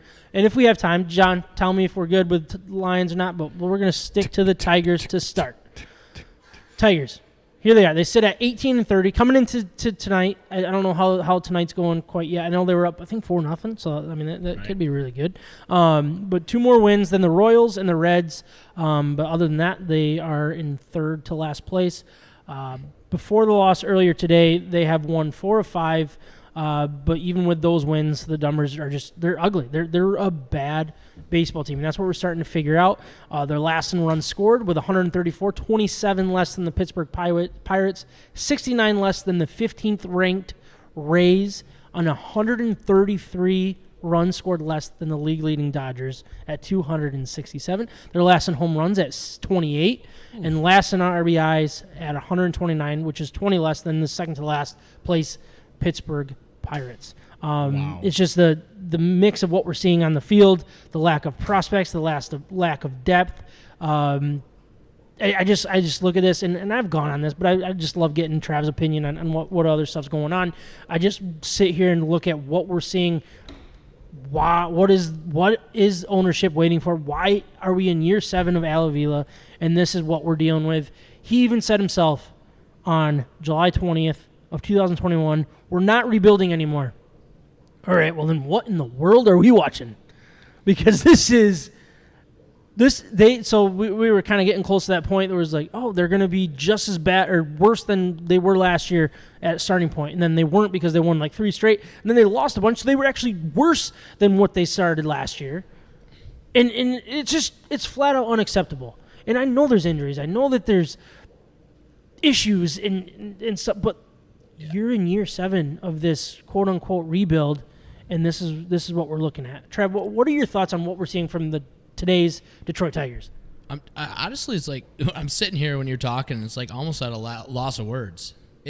I'm so fired up and pissed off by it. It's so annoying. Like, you think, because I think when we were going way back when we were talking about, we got to go through this rebuild, and just debating that and discussing that, and it's like you're putting the trust in somebody who's never been a GM before to just do it. And I was hoping it would work out. And some of the picks, I mean, it's easy to make the first overall picks, but even those are questionable right now. Torkelson's hitting below 200. Right, and I'm not giving up on him yet. No, He's me still either. young, But then Mize is due for surgery, I'm sure, soon. Manning surgery. Yeah, I mean, it's all there. It's just frustrating, man. It is, because I mean, we've been promised for the last couple of years, well, this is one of the best farm systems in the league, and this is going really well. And it's like now all of a sudden we get these guys called up, and we have 2 top 100 prospects right now. Yeah, people are talking about the system for a while, but some of the guys we got back in these trades are just awful. The trade it's not only is he not good. Oh, so many of them at trading, he's bad at trading. Out of minor league systems, guys we got back. They're literally flipping burgers at Culver's right now. Right. I swear. Which sounds amazing. Yeah, Culver's Burger does sound good. So I thought earlier, I was kind of like laughing thinking about this. Like, what are the trades? What are the teams? What is going on in the Tigers that are former Tigers? Like, what are they doing in the league? In the league right now. So I wanted to compare what the starting lineup could be of former Tigers versus the current lineup. And so I'm just going to kind of go through what I would say is the ideal starting lineup for the Tigers that are former Tigers. And I didn't even add guys like Miggy that could have been on the team too because, he never left. Oh, this will be fun. So here we go. All right. Batting, for the record, I do not know this list. Yeah, so batting first. So John and Sam, you guys get to guess. So batting first. Bad luck Tigers. Prior to being traded to the Tigers, I was batting .330. But after joining the Tigers, I could only manage a .267 average over 5 seasons. Since then, or since the 5 seasons since leaving the Tigers, my average has improved to .319. Batting average isn't my only strength. I am considered an above-average fielder who makes amazing plays. Okay. He was traded to the Tigers. Yep. And then traded away from the Tigers. Yep. So when he was traded to the Tigers, prior to that, he was batting .330, and then at the Tigers, he only batted .267, but since then, he's batting .319. And he's a prototypical leadoff guy? I mean, for this particular lineup, I'm throwing him in there. Yeah. Yeah? You want me to give you the easy giveaway? I was going to say Eugenio Suarez, but I don't think he was traded to the Tigers, was he? No. So that is not it. John? Jose Iglesias? Correct. Oh, gosh.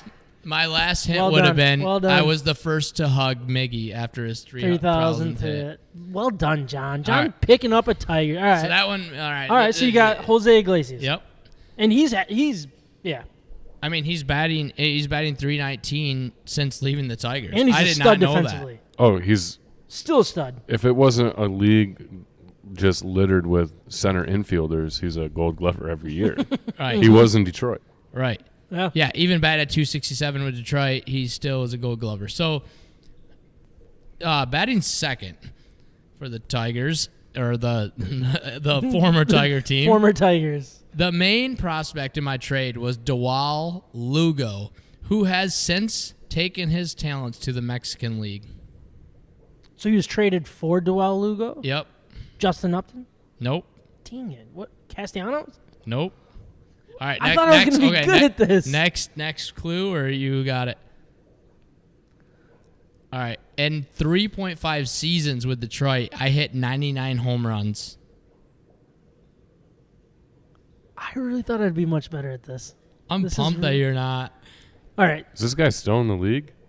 Correct. All these guys are still in the league. Lugo. He was traded. Well, there was a high school prospect in that who's no longer playing baseball, and one other that is no longer playing baseball. So 3 no longer playing baseball prospects. Batting second. I mean, you got to think of the lineup. Where did he bat in the lineup back I'm not, I mean, in that range. I mean, sometimes a little lower, but not like lower. Guys, this is so simple. 99 home runs in 3.5 seasons. I mean, who else is hitting 99 home runs in 3.5 seasons? I mean, Brandon Inge was on par to do that. He's no longer in the league. Until they put him in the home run derby. He hit one more the rest of his career. Yeah. No, and it was a grand slam against the Tigers. All right. Last clue. Yeah, last clue. I currently play for Jarrett's favorite team. So the Red Sox. J.D. Martinez. J.D. Martinez. Oh my gosh! All right, my bad. I was not thinking there. I wasn't thinking just trying at to two. think, Like I don't think he deserves to be in 2 slot, but I get what you're doing. I would put him at the 2 slot. Like, I mean, with the way this lineup. Yeah. All right. I mean, I don't know how I know. I actually should have probably put him at the 3, but we'll see. Whatever. Okay, ready? Yep. I only spent 1 season with the Tigers, and it wasn't pretty. I batted .242 with only 4 home runs. This wasn't what the Tigers wanted, so they traded me for a pitcher named Simone and a prospect no longer in the organization. Gosh. And he's batting third. Is this player still in the league? Yeah. Every single player on this lineup is in the league. Is he just recently back in the league? Like, was he released earlier this year? No, they are all in the league. Was he released by the Angels except for earlier one? This year? I guess is one is not. But was he released by the Angels earlier this year? So No. it's not Justin Upton. No. Man, I really thought I'd be good at this. All right. I need more clues. I have gone on to hit, since leaving the Tigers, I have gone on to hit 202 home runs. Nick Castellanos. Nope. And finish in the top 20 for MVP twice. This is how bad the Tigers organization is letting up dudes like this. All right, so it's Has the name already been said during this segment? Yes. Eugenio Suarez. Yep. Suarez, yeah. Oh, dang it. All right. All right.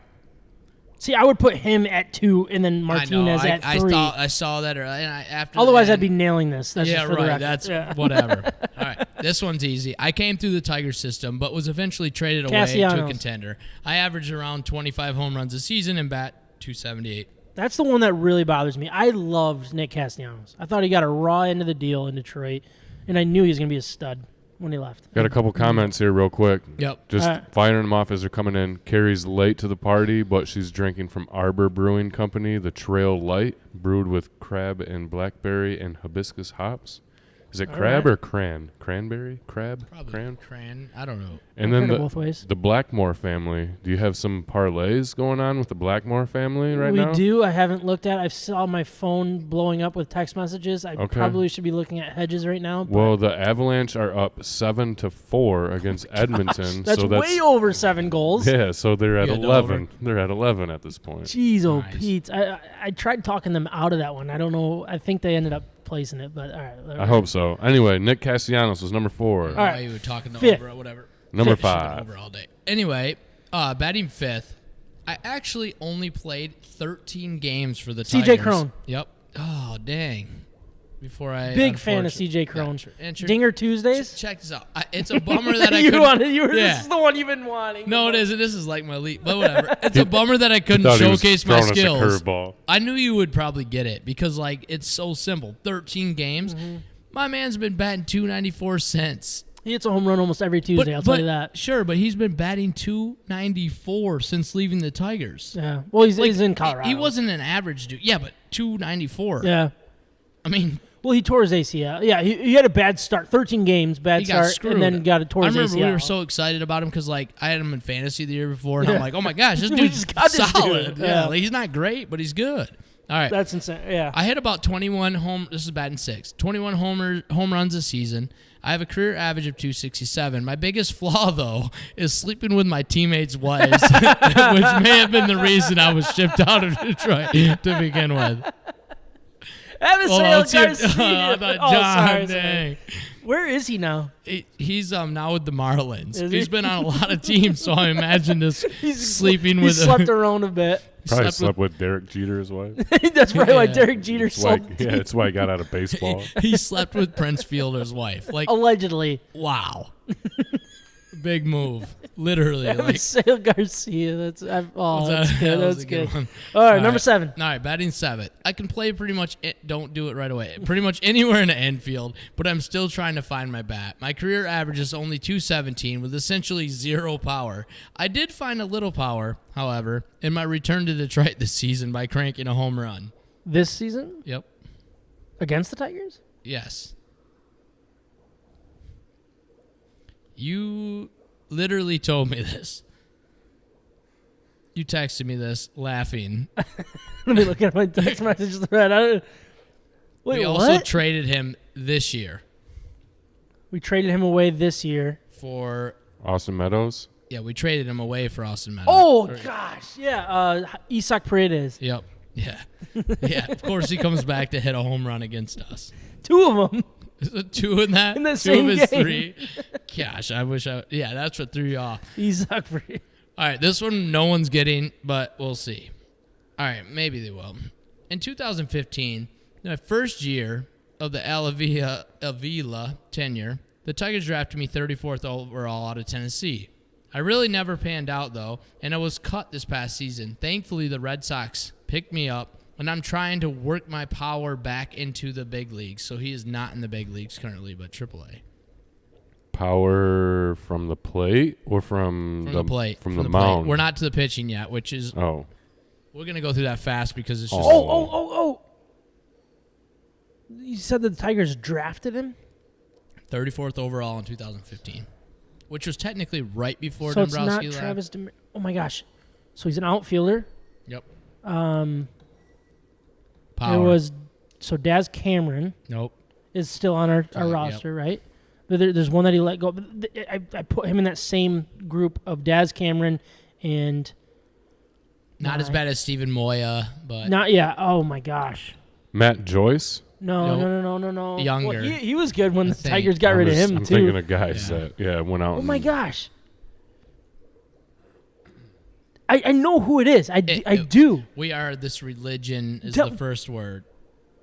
Sort of. Wait, what? Like I don't know. Like the religion. It's a religion is his first word. Yeah, first name. First name. Yeah. His first word. I got excited. Yeah.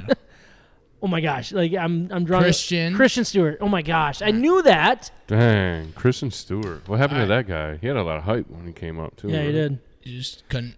He only hits for power in the minor leagues, but not in the pros. Yeah, you can't figure it out in the pros. 92 mile an hour. Maybe fastballs. he'll get an easy home run and. All right, batting ninth. As a Tiger, I went through stretches of bingo numbers, but found a way to make it to the All-Star game the year I left the Tigers. Catcher. Potentially. Oh yeah. He went to the White Sox and was unreal. The catcher. I love this guy. McCann. Yes. James McCann. McCann? Well done. I got 2 in there. That was good. Very good. He's currently playing for the Mets, batting only 196. Yeah, but he had a they might win. year. They He might had a year. yeah, they Right might- when he left us, he had a year. They might win a pennant this year. Mets That's is a my scary squad team. this They're year. Yeah. If all right, so starting staff. I'm just gonna go through Yeah. this Let's fast. go. All right. So you can go Justin Verlander. Justin Verlander. Max Scherzer. Yep. Last year's oh, Cy Young winner. Robbie Ray. Just added another one of the Cy Youngs. Yeah. Both of them. Didn't Scherzer win a Cy Young? all three. Oh yeah, Scherzer won 2 and Verlander 4, and Robbie Ray just hit 1. And I mean, like Porcello won 1. Price is still pitching. Can you believe and that he won Porcello won one? So yeah, unbelievable. Of course, after leaving us, Yeah. I would say so. Those are the first All right. So those three. are the first 3 that come to mind. And then we traded. Like he left last year on his own. He hasn't played yet this year. He's still hurt. Who? Matthew Boyd as a 4th. Oh well, he's hurt. potentially. Yeah, he's hurt. He's yeah, hurt. But where did he go? Like Arizona, San Francisco. San Francisco. All And right. then Drew Smiley as the 5th. I saw he's having a decent He's start having a to decent the year. year. He got a 3.88 ERA, whatever, but he's got a 127 WHIP. Is he with the Mariners right now? No, he's with the Cubs. Oh, He's got dang. 34 Ks. He's like their best pitcher, I think, right now. Yeah, like he's a hurt, I think. But then check out the relievers. Like we're not as great as like they could be, but we still have Justin Wilson, who's been hurt but had a pretty good year at the end of last year with the Reds. Well, yeah. Shane Green. I and just then look I at, stopped like- because I got angry. I just look at the Cy Young thing. Guys that left the Tigers and were Cy Young winners is absolutely insane. Does this team in a 7-game series against the current Detroit Tigers? Oh, dude, Sweep. this team is way better. Sweep. I mean, Sweep. it is insane. I mean, and you can swap out like a couple. and I mean, I'm honestly- not going to say Christian Stewart or Isak Paredes deserve to be in this. The over financial commitment to Castellanos this and- team, I mean, if we take pitching away, if we just take the lineup, isn't like out of the question. But it's crazy. expensive, but it's not. It's not like out of like overspending for teams. And you look at, and I know we talked about Castellanos earlier, and the joke of, remember when he came out and said, well, this field sucks. Like, of course I'm only hitting doubles because this is an impossible field. Do you think that's like, you look at a lot of these guys and the numbers that they put up after they left Comerica Park as their home state? What do they need to do with Comerica Park to make it more hitter friendly? How do you do that? Like, is it a problem? Why is this field still built the way that baseball is not about? Like, it's all about the what's the word? The Home runs. the home run. Well, yeah, the home runs, but like the launch angles and like stuff like that. It's like there's so many analytics that people care about, and just the stadium alone isn't built for the way you're trying to play the game these days. I think Iglesias is like a perfect example of that. I mean, my dude's batting .330 before the Tigers, then .267 and .319 since. How do you go through a 5-year stretch of only batting .267? Of course, with us. Yeah. All these guys. I mean, even CJ. Yeah, CJ Crone is an interesting one, but I mean he's in Colorado, so I always thought they average isn't like. they let go of Eugenio Suarez way too early. Oh yeah, that was always thought that they one season. He didn't have a great season in Detroit that year, but it's like you're giving up, and that's why like Spencer and these younger guys, like we gotta just hold on. Yeah. because they're figuring it out. But yeah, I was interested to see like what Cody Clemens did. He got called up today, or he got called up technically yesterday, but he had his first start today. I don't know how he did, if you can pull that up. But I mean, he's not even a top 100 prospect, and you have these guys that like you're hoping that paying out, but it's like. And before we have nothing and move on to like the next topic, like just think of some of these trades. I mean, we trade Castellanos for Alex Langs and Paul Ricken. Lang's pretty solid. I like Lang. But we'll see. Wilco Hernandez and Troy Montgomery was for Ian Kinsler. A lot of these guys are out of baseball. They're literally Mexican League. The only one that we got from a Verlander trade, Jake Daz Cameron maybe, but he's kind of like whatever. Jake Rogers. We'll see. Franklin Perez. It's Upton for Grayson Long and Elvin Rodriguez. Elvin Rodriguez has been struggling the last couple games that he started. Sergio, JD for Sergio. Yeah. Oh my God, that's the one that I will never forgive. Jose King and then Lugo. When Avila loses his job, which he should, as soon as this draft's done and you can start from scratch. Because that's my biggest fear. But as soon as that's done, that's the trade that's going to drive me nuts. Because he was an MVP candidate. He was an absolute stud when he went to the Diamondbacks, and then he obviously went to the Red Sox and was unreal there, and still is. Nothing. He's still hitting like 370 this year. His power's down a little bit, but yeah, he's hitting. I think he's leading the league in batting average. He's hitting 369 on base percentage of 429 with only 5 homers, but he'll get that once it gets he could be leading warm. the Tigers in home runs easily with 5. Right. Like they should have just signed him for a quadrillion and called it good. It just drives me nuts the way this is all going down. And it might be ownership. It might just be a terrible GM that doesn't know what he's doing. But holy F, like this is bad. We got 0 return for that entire lineup. Yeah. Like nothing of value. Nothing. And it drives me nuts. And what we're going to see right now by this organization not making a stand is we're going to see the best manager in baseball walk away because he's like, F this place. You guys are a joke. They got to start spending money. You guys are an absolute joke. And he's going to walk away, double middle fingers, walk me out backwards, ready to just be like, where's the next team? Pay me. And I'm be ready to win. And that's going to be the thing that pisses me off the most. And that's honestly one of my biggest fears in Detroit sports right now is they're going to watch the best manager in baseball walk out the door because he has this opt-out, and he's like, screw you guys. This is not worth my time. And that's really sucks. Really sucks. It also makes you question some of these rankings, which is going to lead into our next topic. But how do you like rank a farm system? Oh, dude, it's all about like the top. I mean, if you have a guy in the top 10 you have 3 guys in the top 25. That's how the Tigers did it. The top 25, top 10. Like, what does that even mean? It's. Yeah. I don't know. So that movie. I mean, I guess that segues right into where we're going. John, do we have time to do Tiger Lions or not? You're the boss here. We don't have to. Do we want to do Lions or we just want to move on? Leave it up to you guys. We're at like an hour 30, hour and a half. Can we do it quick? Fast. Think we can do it quick? Fast. Yeah, I don't think there's that whole much to talk about right now. Follow us on Instagram, Facebook, Twitter, YouTube, and Twitch. State of My Sports.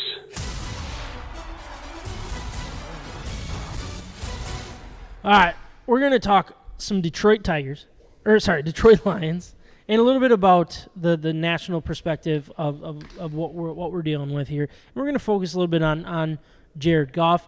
I think it's safe to say that most Lions fans and national pundits seem to think that the Lions are building this thing right and drafting correctly. But here we sit, expected to have one of the worst records in football. And the only thing that I point to is the lack of quarterback. And what I saw from Goff towards the end of the year, I was pleasantly surprised. I think he had a lot to do. Look, he didn't go out and win games on his own. He's not going to be Matthew Stafford. He's not going to be this. He's not going to be that. But where is he in the landscape of quarterbacks? And here we are in the offseason. You know what NFL does. They keep that thing trickling. They do a great job with that, a little bit here, a little bit there. And what you have here are some people talking about quarterback rankings. Chris Sims, Ryan, big Chris Sims guy. He's coming out with his quarterback rankings, his top 40 quarterback rankings in the league. He's gone from 40 to 21 so far as what has been released. And here we are with Goff kind of landing in that territory. So I do want to start at 40 with Drew Lock. And then for the Seahawks, Pickett at 39. Just hates for Drew the Lock. Yeah, not a fan of Drew Lock. Yeah, not a big fan. Kenny Pickett in the Steelers organization. Teddy Bridgewater for the Miami. He's the backup for Tua. Gardner Minshew, who's the backup in the Eagles organization. He backs up Jalen Hurts. Tyrod Taylor is the backup in New York Giants. I don't know even why I'm reading these ones. These are so pointless to read. Is Davis Mills the starter in Texans? Or Correct. No? So that's the first starter there. That's the first one bringing up. Then you got Tyler Huntley, the backup. Geno Smith, the backup in Seattle, which is funny because he has him ranked. But, all right, for another starter. Sam Darnold at 32 for the Panthers. I think he's going to start. And then you got Trey Lance at 31. I think that's just more or less like a wait-and-see type thing. You don't really know what you see. He was bad from what we saw, but... Yeah, I'm kind of a Trey Lance. So does that mean like Jimmy G's up above that, right? I mean, he's like the starter right now in San Fran. Oh yeah, is he under contract or no? Yeah, he is. Yeah. He is. Oh, he is. And he's way up probably. I know on a lot of rankings. I'm seeing him like 12, 14. And they're still talking about trading him too. I mean, that's probably helping his trade value in a way. But. No, that's a good point. Then you move up to 30, and that's where you land with Jared Goff. Ahead of him, you got Tua, you got Marcus Mariota, Mitchell Trubisky, Jameis Williams, Jalen Hurts, Trevor Lawrence, Justin Fields, Zach Wilson, and Daniel Jones. So I want to start that. Jared Goff at 30th. And then you look at Dan Orlovsky. This is more or less a tweet that he sent out. He sent out 2 tweets, and he said, quarterbacks you win games because of in the NFL right now. He had Josh Allen, Joe Burrow, Lamar Jackson, Patrick Mahomes, Derek Carr, Justin Herbert, Deshaun Watson, Russell Wilson, Aaron Rodgers, Tom Brady, Matthew Stafford, all in that category. And then he has the next tweet, QBs you win games with in the NFL. Mac Jones, Tua, Baker Mayfield, Ryan Tannehill, Matt Ryan, Dak Prescott, Kirk Cousins, Jameis Winston, Kyler Murray, and Jimmy G. And then he says, everyone else is win in spite of / unknown because of age. And I thought that was very interesting because Jared Goff, based on age, doesn't fit that, right? He's not a unknown. He's not are you winning because of or spite of or anything. Everyone else is win in spite of.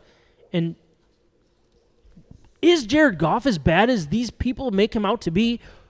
Or what am I missing here? I don't know if that makes sense. I think he deserves to be on one of these lists. I think it was a huge miss by Darren Orlovsky. I don't know if it was a spite thing because he was a big Matthew Stafford guy in Detroit, like, right. You know what I mean? Or is this like legit? Is he in spite of? Because I mean, you look at what the Rams did. They went out and won a Super Bowl the first year without him. We look at it as, well, Stafford won a Super Bowl the first year he left. Like, where are you at with Jared Goff? Is basically where I want this conversation to go. And are these rankings fair, unfair, just right? Like, I look at it as he's better than a lot of these guys. I think he deserves to be in the top 20 in my eyes, and I think he would have been this time last year as a Ram, right? You know, looking at some stats of it, right? Passing yards, 2017. I'm just going to go on 10th, 4th, 3rd, 14th, 20th. Those are the last few years? Yep, passing yards. From 2017. Okay. Completion percentage, 17th, 20th, 19th, 12th, 12th. It's just like mid-range somewhere in there, right? Yeah. Where QBR gets a little bit different, 17th, 10th, 23rd, 25th. So QBR has a lot to do with it. Right. And I'm not a big QBR guy because you can get a perfect QBR and basically did nothing in a lot of ways. And that's where I'm like, that's me being dumb at football in a lot of ways. Like, I'd never played the game. I don't really understand QBR fully, to be honest, but when I look at QBR rankings every single year, I just looking at them down through history, like the top 10 quarterbacks, or maybe is one outlier. but the top 10 are usually like, yeah, that dude's legit. Yeah. So it made me be a little bit more of a QBR fan since it was originally, it was like 2010, way back when it was originally thrown out. Yeah. But I think it's pretty accurate as far as you look at the end of the year, who's in the playoffs, who's winning. So what do you think of Goff? Well, I don't think it's as bad as this list. Like, it kind of makes me laugh with some of these dudes that are still not off the list, first of all. But for him to be behind... Justin Fields. Yeah, Justin Fields. I mean... Jameis Winston. Zach Wilson? Mitch Trubisky. Like, what is Marcus Zach Mariota. Wilson? What has Tua. Daniel Jones done? Nothing. Jared Goff has made it to a Super Bowl. A Super Bowl. And look, for the people that it's a winning record. They lost the Super Bowl because he couldn't do anything. I agree with that. But they got to that Super Bowl because of him running that offense. And look, I understand they had the running back and stuff. That I can't think of his name, but like they were a great team. Todd Gurley. Yeah, Todd Gurley, great year. But like Jared Goff had a massive role in that. And you go back to that year. Sorry, and I'll let you go. But like, you go back to that year. There was that game against Mahomes, I think it was, and it was like 50-49 or something like that. Just a crazy game that the Rams won. And Jared Goff, it was like, holy smokes, Jared Goff, Patrick Mahomes just did this against each other. These are the two best quarterbacks in football. Blah blah blah. And all of a sudden, gone. Like he's this bad now. Right. Like, is he really like? What is the difference? Sorry, between him and Jimmy G. I don't know. Like I'm not so like I don't get it. Like I don't hate Jimmy G. Don't get me wrong. I like Jimmy G for some reasons, but like, how in the world? You think he's cute? Is he different than Goff? They're literally the same exact thing. If according to what people think about Goff, yeah, winning a game, getting through it. Well, he's not even on this list yet, right? Am I missing Jimmy him? G's not on the list. And, so where are they going to slot him? And I've seen some lists of him at like 12, 14 range. Yeah, he is. They're the same guy in a lot of ways. Now, they win football games when they have a good team around them. Yeah. They won't make the mistakes. That was the thing with Jimmy G. He just wins. He just wins. Well, so did Goff for a long time. And so here's why I'm not like sold on some of these other dudes over Goff. Is all of a sudden we have a receiving core. We have a great offensive line. Top 5 possibly. Right? Yeah. A running game. So you add that into the mix and you're like, okay. Like let's see where this leads. This offense is going to be really interesting. I don't know. I'm not sold on him. I'm starting to like him more. I love his interviews. I think he's I just think there's way worse. There are way worse. Including a lot of these dudes on our list. Yeah. It'll be interesting to see the way that the top 20 pans out, but I would take him over Daniel Jones, personally. I know Daniel Jones has that running aspect, but the way Goff has proven to lead a team and run an offense, I like that more. Zach Wilson, I get the young side of it. That's exciting. Justin Fields, the young side. The Trevor Lawrence, the young side. How do you put him behind Jalen Hurts? It blows my mind. Because of the running thing. Sure, but how do you I don't know how you rank Fields in front of Lawrence. Like, both teams were god-awful. Yeah. Like, I mean, and you got Mitch Trubisky who lost his job to Justin. Like, it's just it's weird that he's where he's at. You got Trubisky's awful. Several quarterbacks ranked on that list that are fighting for a starting job, and Jared's he's the solidified starter in Detroit. So like, why is Trubisky and Kenny Pickett even makes no sense near his name on that list? It's super unfortunate, but. Yeah. That's where we're at. He was a number 1 pick. He hasn't done enough to prove that yet, and that's why maybe he's slipping down the board. But shoot, man, look at all those years we had Matt Stafford and Mel Kiper and guys like those. We're ranking him in 17. Yeah, in the 20s. You know, it's just completely unfair in my opinion. But I hope that just raises the hype train as the season goes in. Yep, it'll be very interesting to see how the season goes. I think Trav brought it up. Great offensive line, a receiving core that I think rivals a lot of teams. It's deep. It's got high-end talent too. As soon as Jameson Williams gets healthy and stuff, like they're gonna have high-end guys along with depth, and that's gonna be really, really interesting. In the running game, I think could take a massive step, which will make his job easier. I feel like they're laying this thing out to be like, if you can't perform under this guy, this offensive squad, you're not our guy. And that's where that's my fear. It is. Like, I don't know what to think about Jared Goff. I don't know what to think about this Detroit Lions team. I'm just like, so you're skeptical that Jared Goff can be Trent Dilfer 2.0? I think it's possible. A very average or underwhelming quarterback that wins a Super Bowl. I think he's way better than Trent Dilfer ever was, personally. I really do. Kind of like selling Trent Dilfer a little short, yeah, but the comparison still stands. Like a Matt Hasselbeck, you know. I think that's a good example. A couple playoff appearances, just happened to play in the right stadium. That's a pretty good because he was a little more highly touted coming out, I think. Yeah. So you are a Lions fan. What do you expect to see from Goff this upcoming year with what they're building around him? I mean, I don't know what to expect to see. Yeah. I think the best thing. What do you want to see? What would make your decision on what? Just a game manager, Jared Goff a boring quarterback. Yeah. I don't think that he has it in him to be the dynamic quarterback that, just like this list says in front of you, wins you games. I think that he can be a quarterback that you can win games with. And can make the right throw and the safe throws and make the right plays, and I think he can manage a team, and I think he needs to take that step in maybe realizing who he is as a quarterback, and and kind of tailoring his game after some of those just classic game managers that have had a lot of success in the NFL. I would hope that is. I don't know. He went to the Super Bowl like in a year or two with the Rams, and then they traded him because they obviously didn't believe in him, and then they won a Super Bowl. So that's a red flag, if you will. So with I don't know what you guys talked about. I was counting money and not a lot. We had a slow night, but I think everybody has a lot of hype with their draft. I think there's a lot of exciting pieces. It seems smart, like building in trenches, but also kind of making the Williams trade up picks and making the right pick with Aiden Hutchinson, and I hope they build the right team around him. I feel like Dan Campbell is a coach for today. Like, I think he's a player's coach. I think that he's got a lot of Mike Vrabel in him, that's a compliment. Even though he's a Buckeye, but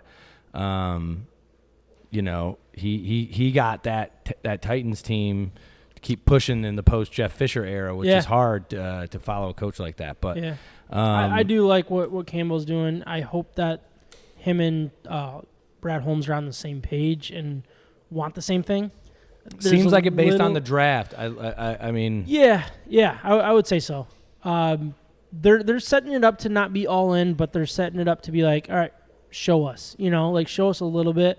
We're gonna put the pieces in place that we'll know based on what we're seeing. Do I kind of feel like and hope that they're doing that, and that their kind of record starts to look that way, and they start to play that way, and then one of those veteran quarterbacks is like, Russell Wilson decides to go from, you know what I'm saying? That's also the NFL of today now is, hey, these guys are looking to dump quarterbacks a couple years before their prime is done, just because they know they need to set their franchise up for the next. And so, and there's a veteran quarterback in LA that just signed a new deal, but they're going to be in cap hell here in the next couple of years. That maybe just entice. I think his name's Matthew Stafford. I don't know if you've ever heard of him. Stafford. I love that. I love that dude. I think the world of that guy, but at the same time, and this is no fault of him, he kind of did that to us for the majority of his time. He never restructured his deal. He did restructure his deal multiple times. Multiple times? Oh yeah. Took a lot less.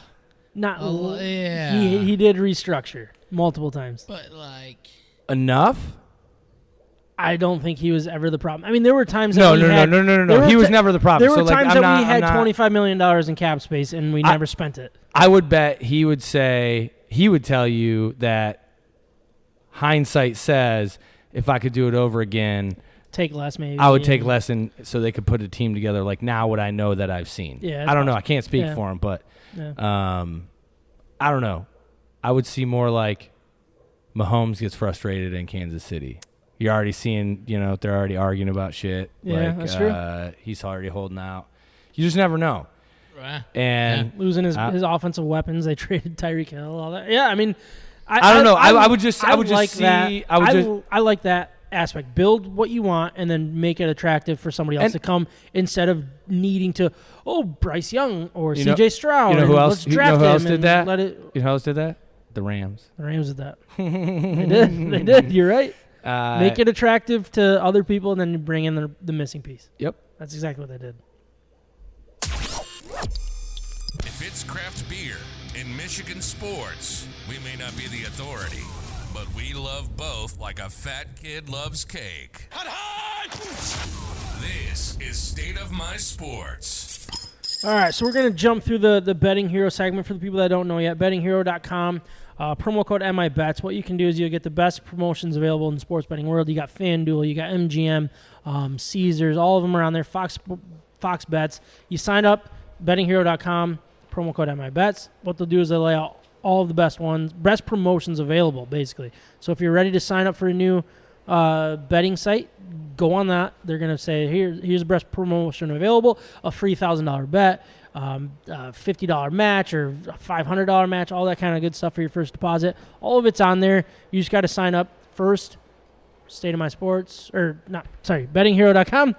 Promo code MIBETS will get you the best promos available. I did want to talk quickly about some of the NBA and NHL odds heading into, really, we're at a good point to talk about it. So Colorado are playing the Oilers currently. I don't know what the score is. I know there's a lot of goals. Thanks, Jeff, for that comment on the YouTube explaining that. But Colorado heading into tonight was minus 240 to win this series against the Oilers, who's plus 195. Then you got Tampa Bay on the other side against playing the New York Rangers. Tampa Bay is favored in that, minus 190, compared to the Rangers, plus 160 to win the series. Trevor, what are you thinking about these two series? What do you like? Who do you got winning? Is it as chalk as the betting odds have it up to be? Or do you think Oilers could have a chance against Colorado? I think they have a chance. I do too. I don't, is it perfect tonight and stuff, but I'm taking Edmonton. I like Edmonton a lot. I really do. I was really hoping the goal would get hot. Mike Smith, not a good start for him. No. I'm assuming he got yanked by now with 9 goals. And that makes it tough. But so pre-night, I'm pumped about this. Afterwards, we'll see. They also lost game 1 to Calgary, and then they won game 2, and then took over the series. How about Tampa Bay just rolling again? Man, they just got something. They got it. When you have the best goalie in the world, right, you can do anything, right? And everyone believes that. But when you have another goalie going against you who might be the best in the league right now, at least in the regular season with Shesterkin, that's the type of team that can sneak up on you.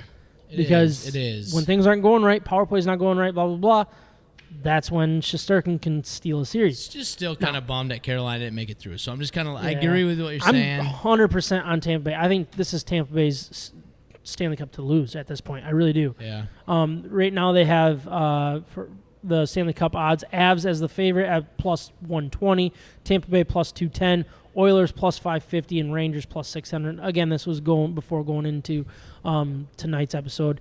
For the Conn Smythe Trophy, you got Nathan McKinnon. Obviously, if they're going to have the best odds to win the Cup, he's going to be the one that wins the Conn Smythe. Cale Makar, who's right there with him at plus 460.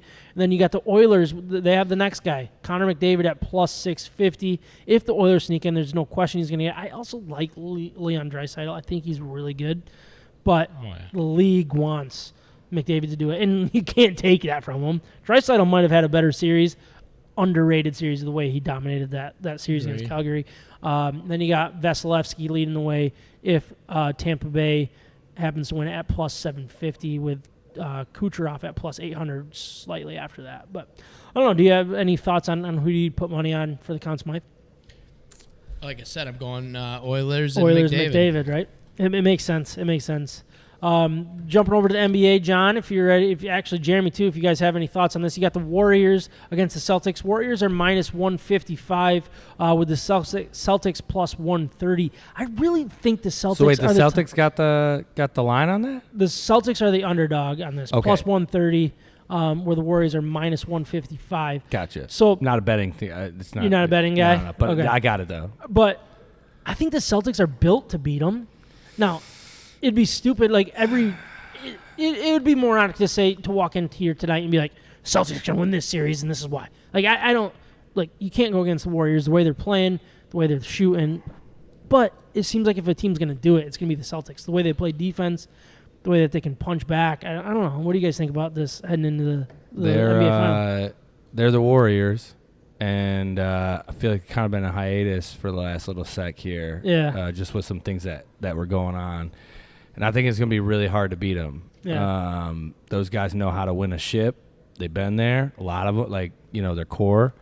But that defense is no joke. And I feel like, I see things up here on, we have ESPN on all day, but there's no sound, but I kind of watch. And I'm a big NBA guy. People don't talk about Udo. The job he did this year, that's crazy. He's a first-year coach.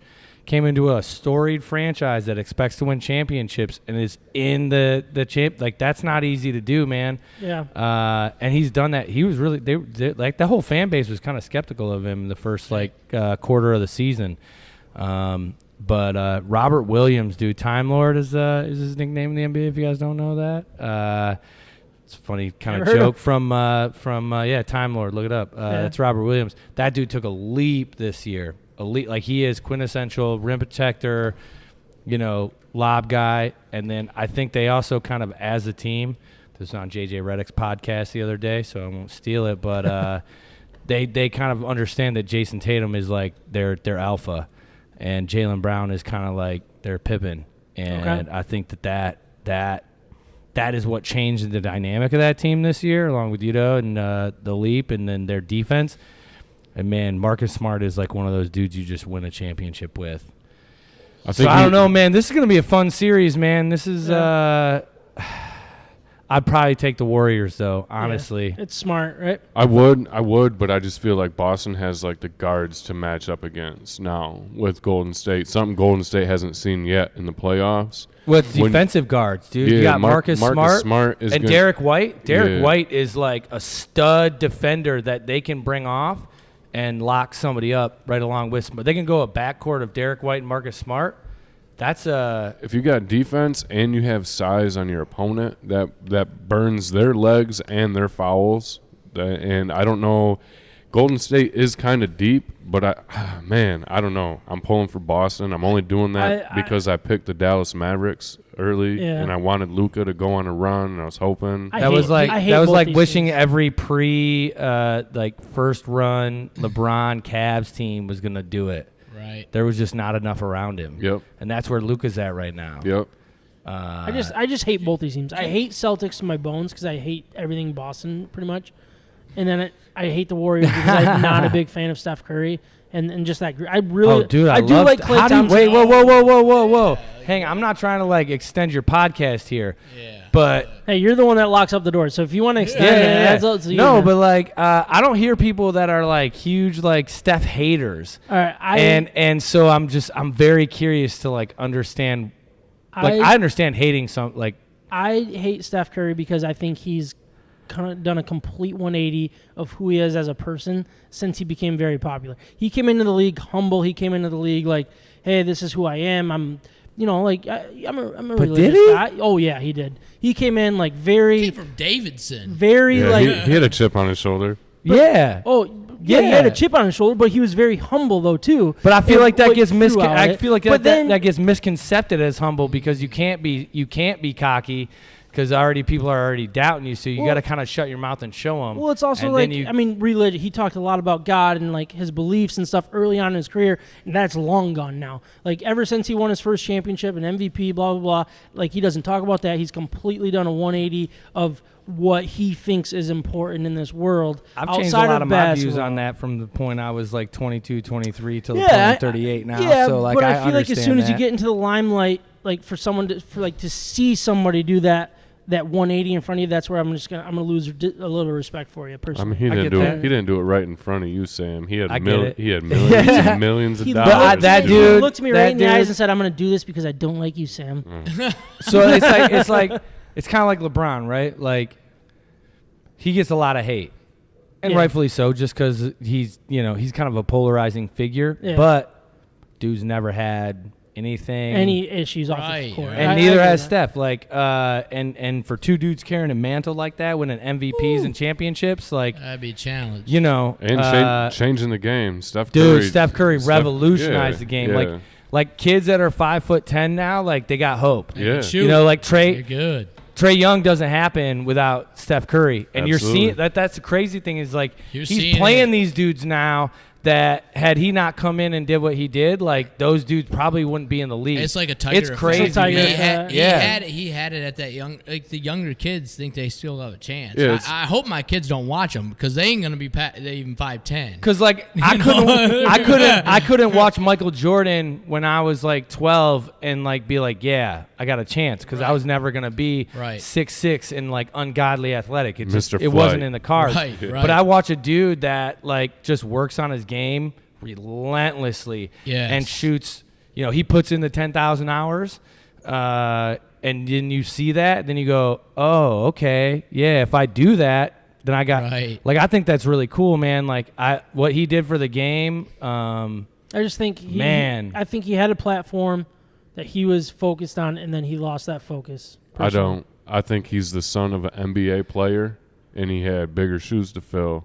And he's not big enough to fill those shoes. Del Curry was a great NBA player, and Steph had to step up and do something different. Again, I just think that's funny. Sorry, I don't hear a lot of Steph hate. Yeah, I'm not a fan. He was one of those guys. He's a little cocky, He's got the whole this and. But I don't like Draymond Green. I don't like Draymond Green. And that goes back. Thompson. I can't stand him because he's a Sparty, but I feel like if he didn't have that connection, I'd probably be like, oh, I get it. He's like Dennis Rodman, and like as a guy, I saw him play. I don't know. He's a fake. So tough I would guy.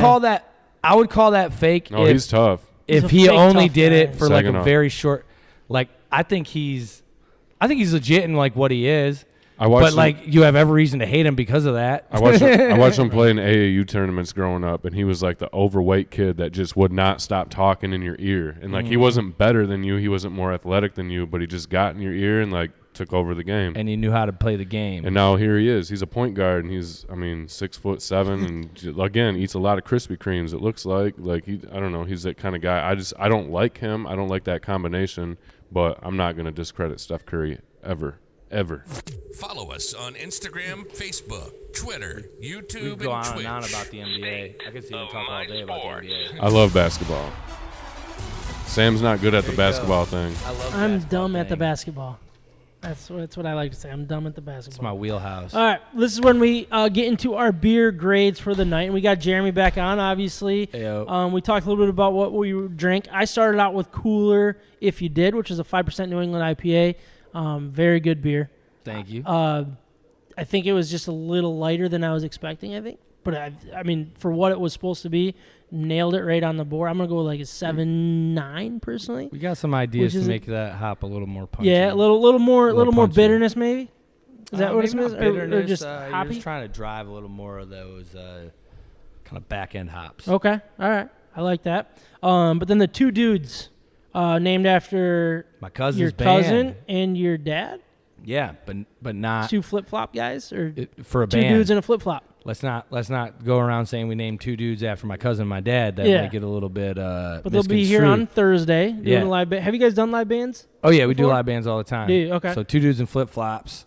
My cousin's band will be here on Thursday. Cool. Check them out. But then this beer, lager. the Mexican lager, I loved this. It's a good beer.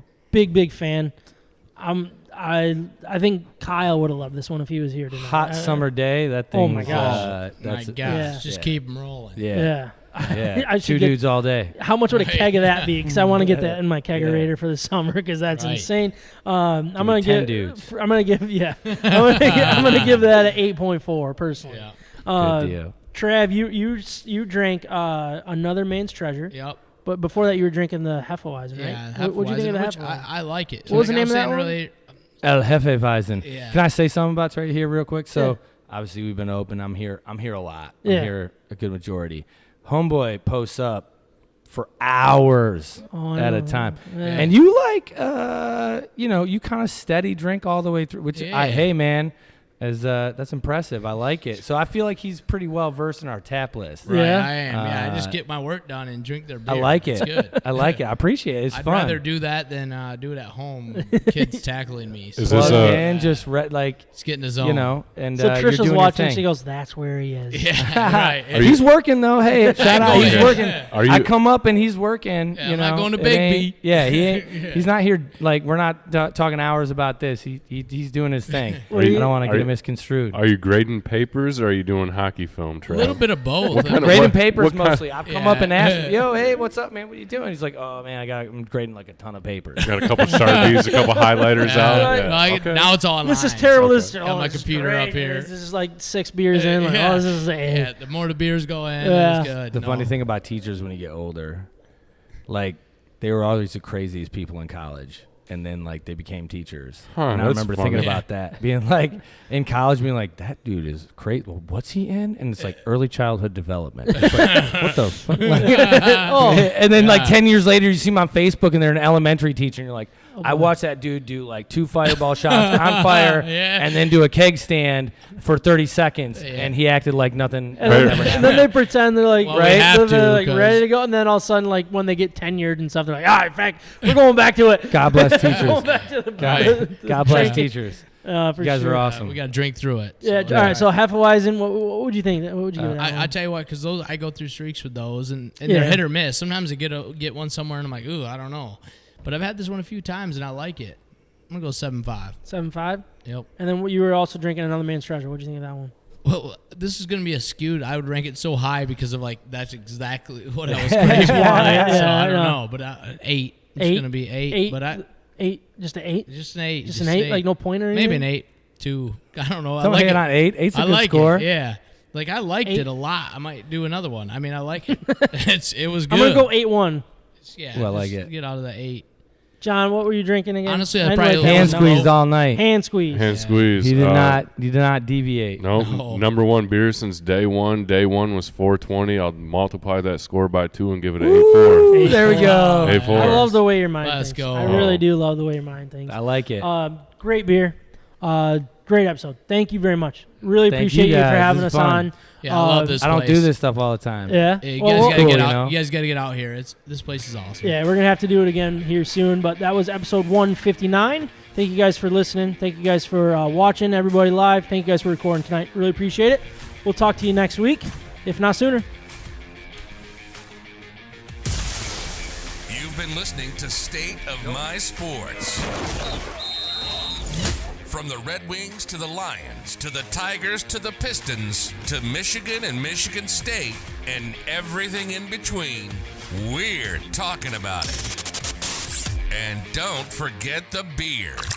We hope you enjoyed the show. Make sure to like, rate, and review. In the meantime, hook up with us on Instagram, Facebook, Twitter, YouTube, and Twitch at State of My Sports with an MI. We'll see you next time.